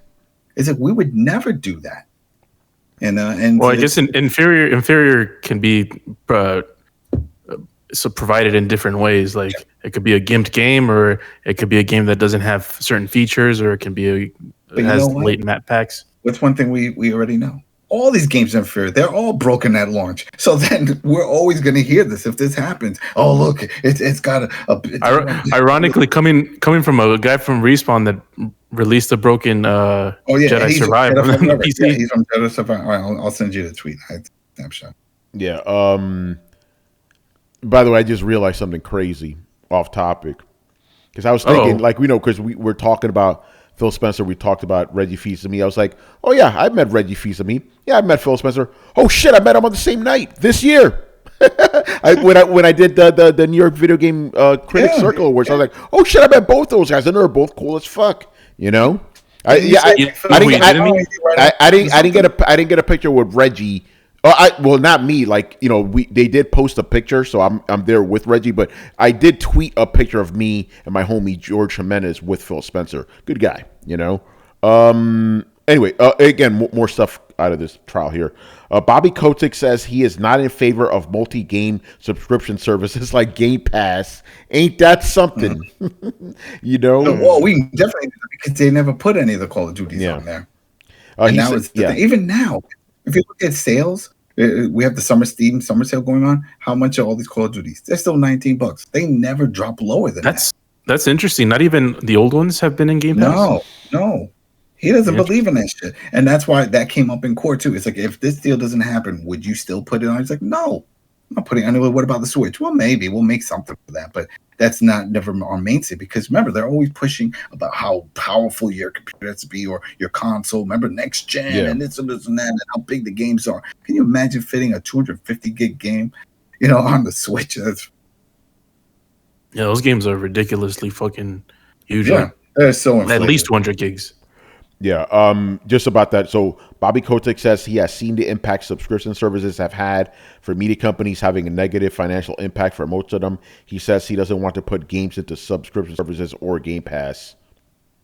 Yeah, and that's something Jim Ryan said in his testimony. He's like, the industry unilaterally hates Game Pass or some shit like that. Damn, unanimously hates Game Pass.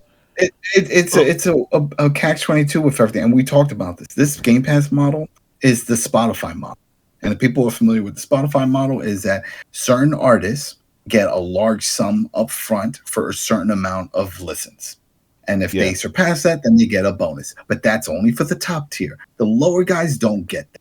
They maybe get a little bit, they'll get a lump sum. And some of them will take it, publishers. So if you have an indie game and you're putting something out, you may take that lump sum because you don't know if you're going to make X amount of sales. So you're like, all right, how much? All right, 3 months, and you're saying I get $200,000. Could we make more if we didn't do this? We don't know. Do we get a bonus after? Yeah, if you make over past a certain amount of downloads or hours played. So yeah, it's a give or take with all of that, because we've heard other studios say that they did make a profit and they loved it, and then others say, there's no visibility. We did this and we didn't sell anything, and then when we left it, no one knew anything about it. It did nothing. Yeah. Okay. Go ahead. Quick, real fast. No, interesting. Interesting comment by Kotick, because it was announced today that Call of Duty Black Ops Cold War is coming to PlayStation Plus for July next month. That is interesting. So, yeah. Although PlayStation Plus, you could download games, though. I think that's the difference. Yeah, it's not. I got you. Yeah. I think that's the main difference right there. Okay, so this right here, this is the comment that made me go, "Oh shit, good guy Microsoft," right? Okay. Because remember, that's been a little bit of a narrative for the last couple of years, right? Microsoft executive was ready to go spend Sony out of business to strengthen Xbox. Ain't that something? That's good. Like we said, I mean, all of Sony. You If motherfuckers Sony over had here the trying to say, opportunity, yeah, exactly. They do it too, man. You know, again, I just find it funny how Microsoft is over here crying.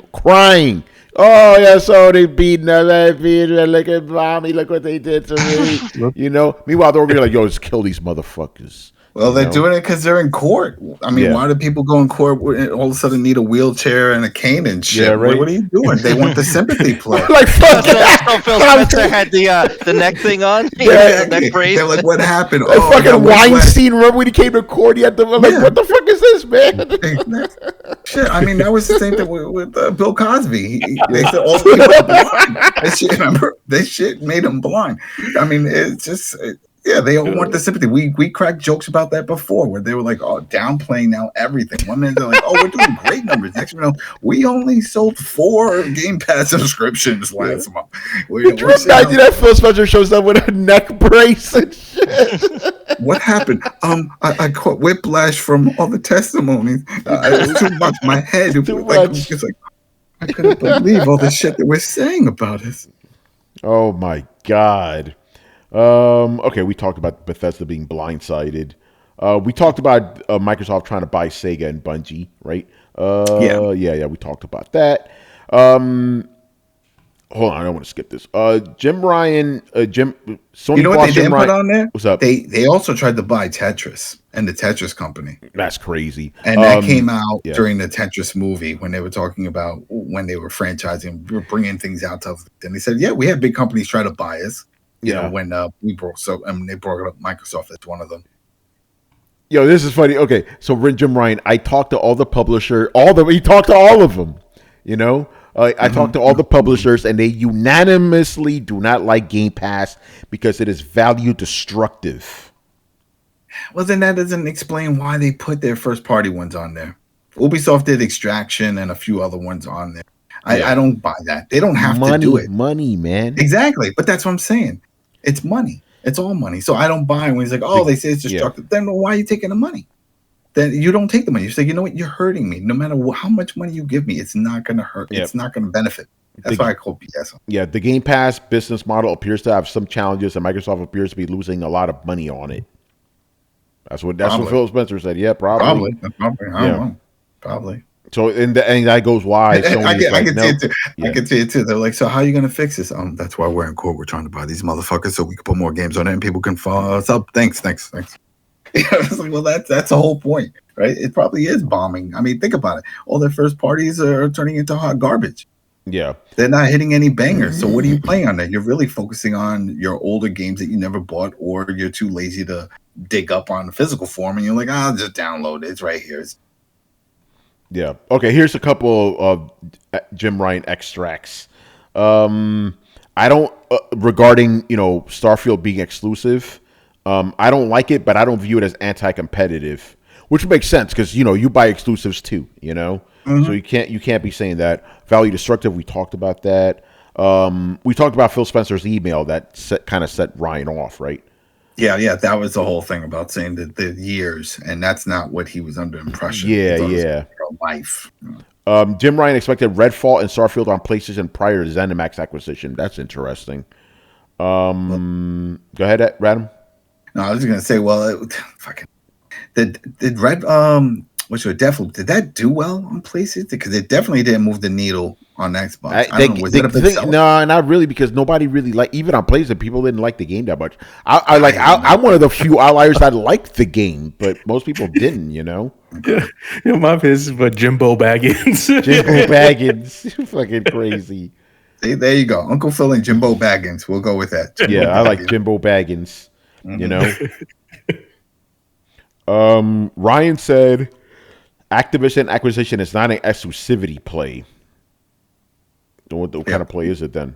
Well, I think what he saw was it was part of the service. Yeah. It's a service play. It's the Game Pass. And as we know, he doesn't think that's a profitable system, which is why they're not putting their first parties on any of their subs. So that's what I think he meant. That he knew already right off the bat. They told him the plan then. Yeah. They weren't keeping any secrets. They said, hey, listen, you're going to get it. We're going to keep doing it. We have a bigger plan. We're going to buy this. We're going to put all these games on this service, blah, blah. This is interesting. I'm going to read that little headline, then the body of it. Sony won't give developer kits to Activision if acquisition goes through. Last week, Xbox boss Phil Spencer testified that Sony sent PlayStation 5 developer kits to Microsoft well after the developers got them. Spencer claimed that the late access to dev kits is why there is no native version of Minecraft on PS5. Now Ryan has said his piece on developer kits, saying Sony would hold back developer kits of future consoles from Activision if Activision's acquisition is completed. And this is what he says. We simply cannot run the risk of a company that was owned by our direct competitor having access to that information. That information could leak into other parts of Microsoft and potentially allow them to be able to develop similar features to the ones we would argue that we invented. Yeah, I agree with that. But then you're blocking sense. Call of Duty. So then if Call of Duty is delayed and your audience is pissed off, that would be on. Yeah, but they're not going to have. Go ahead, Chris. Well, also that's a separate issue. Like, yeah, that is a trademark and IP issue. Like, if they take some technology out of PS5 or PS5 Pro or PlayStation 6 or whatever, Sony can prove that. It's like, oh, you reverse engineered something that we had, and that will cause a big lawsuit. Like, all of these things, you have contracts and stuff that make things legally binding. Well, but one thing you can't do is infringe on IP and technology, right? So you're holding Microsoft to a standard. Anyone could do that. Like the thing that Jim Ryan just mentioned, any developer, you're giving dev kits to indie developers. What's to stop them from that's a good point. Pulling code out of your stuff and selling it, right? Yeah. To anyone, to Tencent or someone else, right? They pay big money for that, and then how are you going to stop them?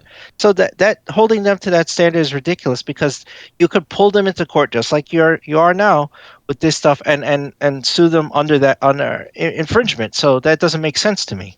Yeah, I mean, that's a good point. Destiny's already on Xbox, so doesn't Sony have to have some kind of documentation on the inner workings in order to get that to work? I'm not sure of any other Sony games that are on Xbox. I'm sure there's a few. I mean, there's got to be some kind of something. You got to work together. I mean, how do you do it with all the other platforms? People talk. What about if a developer leaves from one studio to another who's from there? What do you tell him? Don't tell them our secrets or how we do it. I mean, come on now. How do you think these emails have magically appeared all of a sudden for all these people? Somebody is leaking them out. Yeah. Let's see here. Jim Ryan says Bungie will give Sony way more than Activision would. Okay, bro. Okay. Wait, could you repeat that again? Jim Ryan says Bungie will give Sony way more than Activision would. Yeah, right. Really? He has to know something that we don't know. Bro. It's not Destiny. It's got to look at the sheer number of IPs that Activision has. How could that they got a secret. Check this out. Secret sauce. He's got secrets. Bungie maybe working on something we don't know. This is what he says. When you look at $69 billion to Activision compared to $3.6 billion for Bungie, we believe that Bungie can give us way more than a $69 billion acquisition of Activision, and that's before considering the relative value of that particular transaction. I mean, if you consider the relativity of where they bought it, then I understand. But it's like, I pay less money and shit, you know. I don't know. Yeah, but you pay less money, and then you get what Destiny 3? Yeah. Like, what are they offering you? Yeah, and this is the thing. If this deal goes through, if the judge are like, how did the judge pay? It's because the judge that says, hey, this is their head saying he doesn't see it as a threat. We see there's other concerns. No one's denying all the other concerns.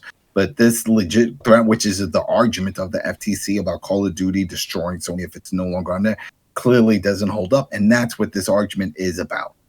Not about all the other stuff. It's really about that it would destroy them if it's not there. And clearly Jim Ryan doesn't see that as an issue.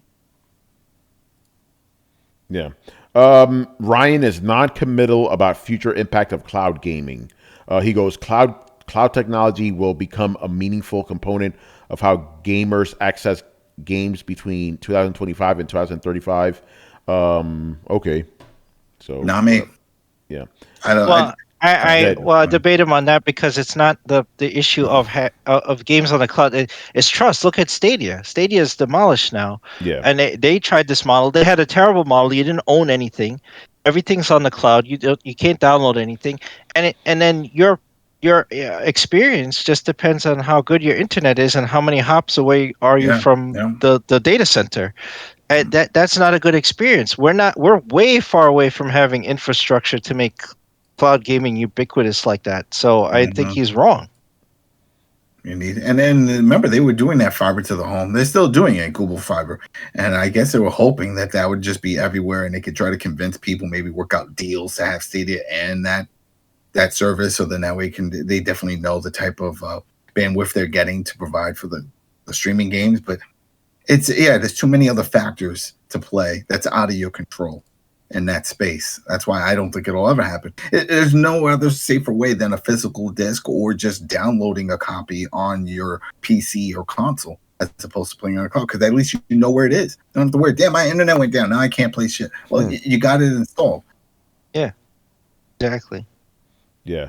Let's see what else here. Ryan says Nintendo is not Sony's direct competitor. No shit, you know. Yeah, no. Again, you know, Microsoft and Sony are the big, you know, the adults table. Nintendo's over there, the little fucking kiddie table and shit. You know, they're indirect competitors, not not direct competitors. Sony believes demand for the Xbox Series X/X has been strong. Well, yeah. I believe that demand for the Xbox Series X and S is strong. Like PlayStation, they have been troubled by supply shortages, as we understand, but demand for the product is robust in the United States. The majority of their games, many of their games involve an element of shooting, and many of their games involve elements of online multiplayer, both of which typically are popular in the U.S. Than they are outside of the U.S. That is also true. That is true. That was true. The main reason why the EU went forward with the Call of Duty. They were like, no one really cares that much about Call of Duty. Like, it's big, but it's not as big as it is here. So, yeah. And that's all my talking points there, man. Does anyone have anything else you want to say? Damn, we're almost 2 hours with this shit. Anything else you guys want? Yeah, I found that this is what I say, man. I think this was a huge missed opportunity for somebody. If this would have been televised or streamed, yeah, man, this would have been fucking blowing up. So apparently somebody got into the Zoom and was trying to live stream, because then that was also one of the things that in the transcripts, it was like it was a notice that the judge made. It was like, if anyone is caught, the action will be taken against them, federal law, blah, blah, blah. You can't be streaming it. And it was a YouTuber, at least one that I did see. There was like this one dude. I don't know how he got into it, but he got into it and he was live streaming. And but they should have made this available. They should have streamed this shit. They should have put it on C-SPAN. Like, man, yeah, absolutely. I miss C-SPAN. This shit would have been crazy, you know? Yeah, it would have been much better to digest as opposed to just getting Tom Warren's tweets and Adam's text messages. You know, but even Mueller and a few others, they're in there, and Derek Strickland, there's a bunch of dudes. Yeah. So shout out to everybody that kept us informed. But man, I wish they would have streamed this shit. If they put this shit on Twitch, man, we blew the fuck up. You know, because this really is the OJ trial for gamers. You know, big. It really is. Big. You know, but now, you know, we had the final hearing today or whatever. And next week we're gonna hear which way it's gonna go. You know. Yeah, so I'm interested to see where that goes. I will say this though, because I was, you know, I've always been on the whole side of like, I don't care about this now. I kind of want Microsoft to lose now. You know, after a lot of the stuff that's come out, I'm like, yeah, I kind of don't want you guys owning Activision. That's fine. I just want this to be over with. I know. I want it to be over too, one way or another. But now I'm kind of leaning towards that side. You know, I'm not gonna be as passionate as somebody guys in the chat because, like. It's gonna sound fucked up. It doesn't affect me. I own a PC. I'm good. I'm gonna get Xbox games regardless. It doesn't. You know? It doesn't. But some of this, even the guys in the chat, they own multiple. No. It affects some of them. It affects some of them. But yeah, again, after all this shit that came out this week, I'm like, yeah, I kind of don't want you guys buying Activision. You know, but at the same time, I would rather have Microsoft buy them than fucking Tencent. You know. That's the argument I was saying. It's the devil I know, and that's the only thing. At least we got him in court under oath, agreeing to some shit under oath. That we may not have that with a Chinese company or a German company or something. You know what I mean? And when they could say, you know what, we're going to put it on here. We're not going to put this on here. We could do whatever we want. And then what? Then we're like, oh well, that's how the cookie crumbles. Yeah. Blitz goes to me. It doesn't affect you yet. Listen, by the time this really affects me in 10 years, I probably won't even be playing video games anymore. So it's all good, you know. like listen, my hand-eye coordination is only going to last so long, you know. And with the way games are going now, like you already see my enthusiasm for gaming, especially you guys who've been listening to this show forever. You've seen it just go because the games that I like aren't being made anymore in that abundance, you know. So. You know, by the time this really affects it, I'll probably be out of gaming as is. You know, we'll do our final episode of Throwdown, episode 1000 or something. You know, the farewell tour and shit. You know, we're going to all the countries, man. We'll have all the greatest hits. All the greatest hits. You know, that's a goal, man. I was like, oh, let's get to episode 1000, and we could we could even time when that'll happen too. Because think about Uncle Phil and was it Jimbo Baggins? We'll get both of them on. We'll have those. Yeah, we will. Yeah. And then be like, yo, can you both come on for our 1000 show and relive those old days at the courthouse? Come on now, let's the courthouse. Let's relive the court. And then we'll be like, we got a surprise for you, And then you just hear the high five sound, and we bring Bobby Kotick, live from Cuba. Yo, here from Cuba. ¿Cómo estás? Muy buena. You know, viva el communism. You know exactly. How you doing? Oh, what you bought Cuba? Congrats. Oh shit! I just realized because next year is gonna be episode 500, the 10-year anniversary of this version of Throwdown. That's pretty fucking. So if we're gonna get 1,000 episodes, that'll be 20 years doing this fucking show. I don't know about that. And then to Brett's point earlier, all Microsoft needed to do to make this work was let Disney buy you, and then buy Activision, and then it would have gone through. Yeah. Throwdown live from Cuba. You know, Adam down there with a sombrero and shit. You know, living the life. Yeah, no, not Saudi Arabia. I don't want those motherfuckers buying no fucking Activision. But you know what? That's the other one. That's because they've been gobbling up shit left and right. So Jagon coming, man. Oh, you know, Logic Wins, you know about that. He likes to play with dragons. And that's the thing. When something like that happens, it's not even so much of the gaming industry. It's just on the market. It's like, oh, great. Now we have other companies buying up American companies outside of here. Then what? What do? We can't do anything. Go ahead. So, Adam, you think... because I know that you've had personal experience with another thing that you love, the WWE. Yeah. Whoa. With that merger that's going on. With the merger, it's like, do you feel like that'll have a negative effect on that? And similarly, do you think it'll happen to Microsoft? If to Activision, if that would have happened to them? Well, wait, what part of it? Because I mean, with the Endeavor Group buying up the WWE, I don't see any backlash. No one really gives a shit at this because it's like, well, the product's still staying the same. The issue now that we have is there's talks that Disney might jump in and buy the rights because they're looking to put more live services, like live content, on their FX, which they own through the whole. They bought 20th Century Fox. Yeah. So they're looking to do that type of thing, and once this contract ends, they're going to renegotiate, obviously, and now they have the Endeavor Group new ownership, and that could be the plan to move that over. And they do have, of course, they also own ESPN, and WWE used to have a good working relationship with ESPN. So we could see that, but they definitely want to strengthen their streaming because they want to raise the rates. And in order to raise the rates, you have to provide at least something different to justify it. Like, well, this is why we raised the rate. Look, you're getting live wrestling or something, you know what I mean? And so that's the plan. From what I'm hearing, that the Endeavor Group is looking, they're hyped for these new TV rights. So I don't know. I don't know if someone like Disney can buy Activision. Oh, it did. Well, they were. What was it? Wasn't well, not right now, but at one point they could. Not right now.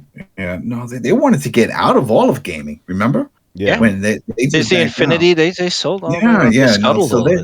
They're not really looking into that world.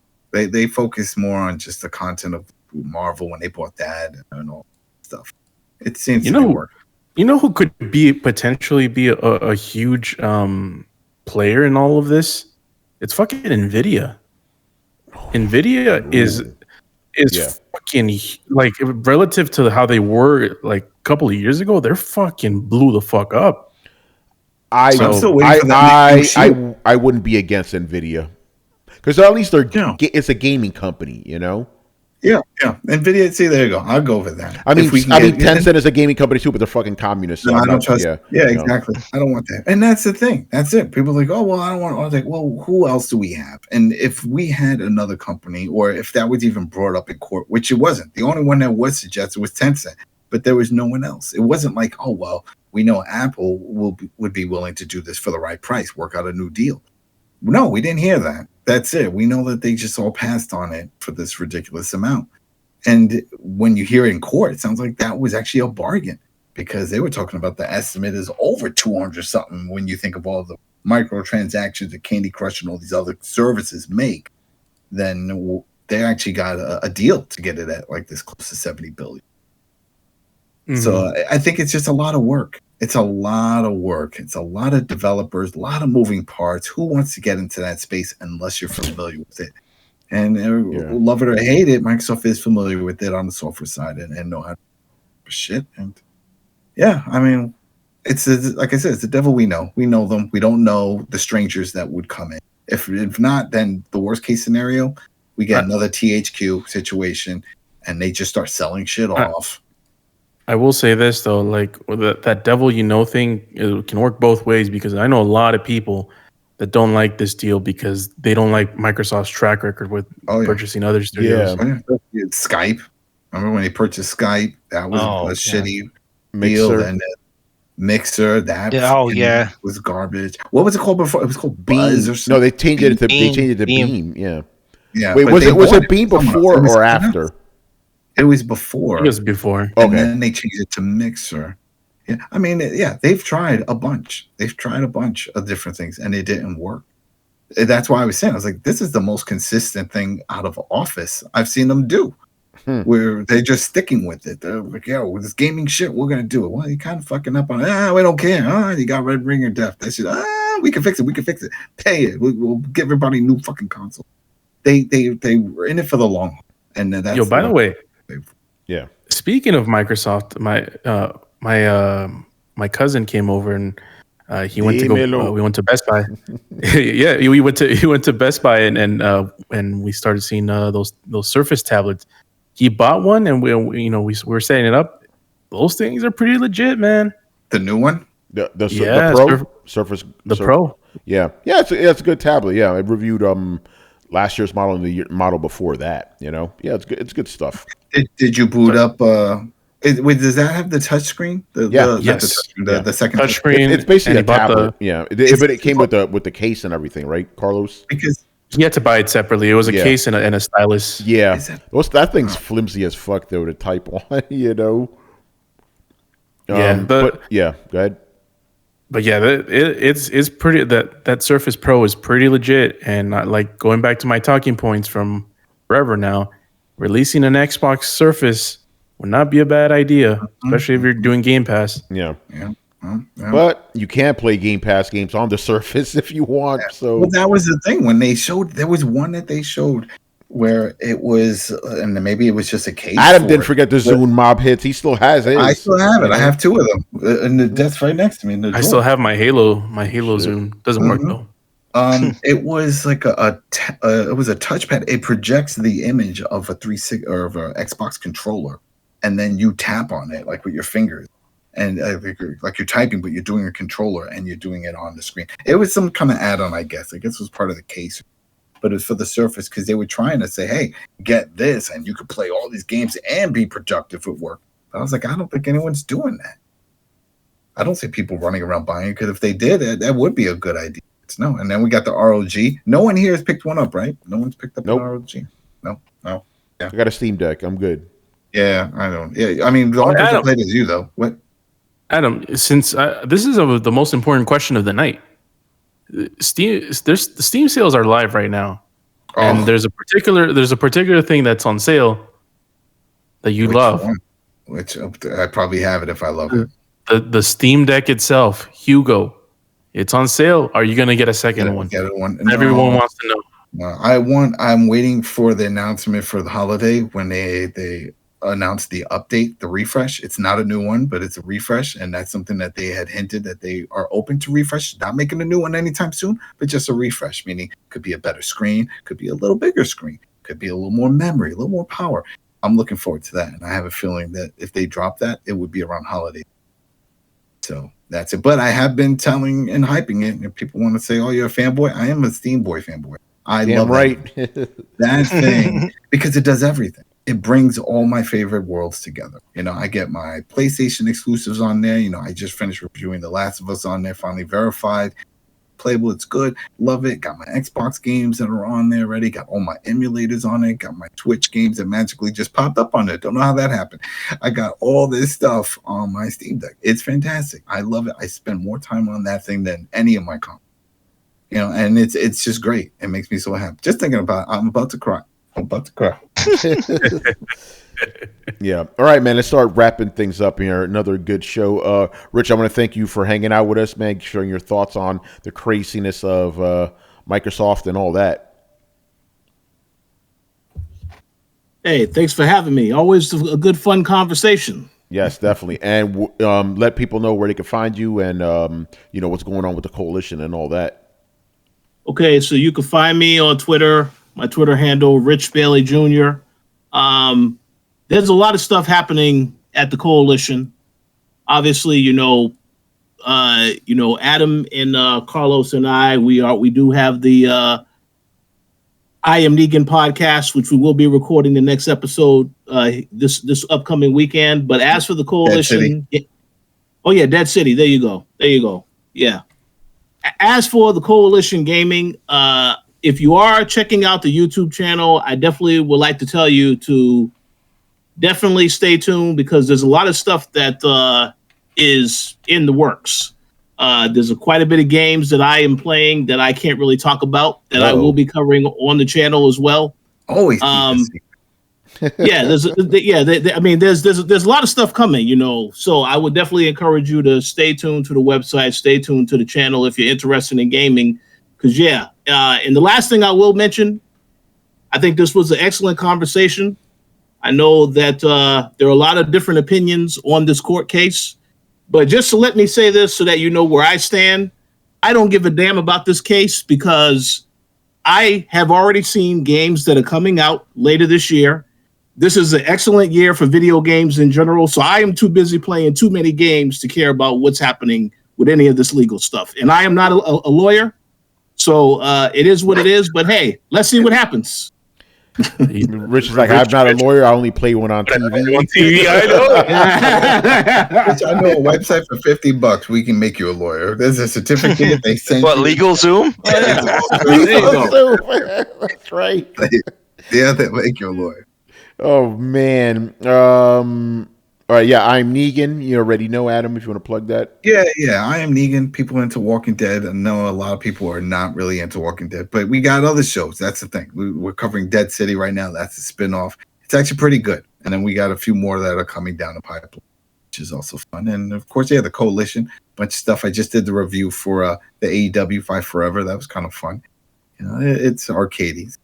And like Rich said, we got a lot of games coming. There's a lot of games. Some surprises. Some other games. There was one game that I'm not going to say a name of it, but it was an exclusive for another platform. And it just found out that it's coming to other platforms, the PlayStation and the Xbox. I was like, oh, wow. And so I'm going to be checking that out. And just think positive, man. There's games out there for all platforms. Don't get all worked up. Don't buy into all this stress shit. Because at the end of the day, we're all going to be there still. The games are still going to. Nothing's going away. Not if you're on PlayStation, taking your games away, Brett. What? Okay, they took my Rockstar away a long time ago, and I don't think I'll ever get that back, no matter who owns it. So that's it. Man. All right, people, we're done here. So make sure you follow Throwdown on Twitch and Twitter. Join the Discord where the conversations and the rumors are always popping. You could also find us on every podcast app by searching for Throwdown Show. That's 2 words, Throwdown Show. throwdownshow.com to listen to past episodes. And if you've been watching us on YouTube and like the videos, make sure you hit like, subscribe, and hit subscribe to be notified when our premieres go live. Links to everything down below. Once again, I was your host, Tony Polanco, and tonight I was joined by Carlos Romero. Peace out. Chris Seeley. Hey, take care, everyone. Adam Vale. Have a good weekend, everybody. Brett Murdoch. It's been real, party people. And once again, thank you to Mr. Richard Bailey Jr. Have a good weekend, everybody. All right, people. We will see you on Sunday, man. Later. Deuces.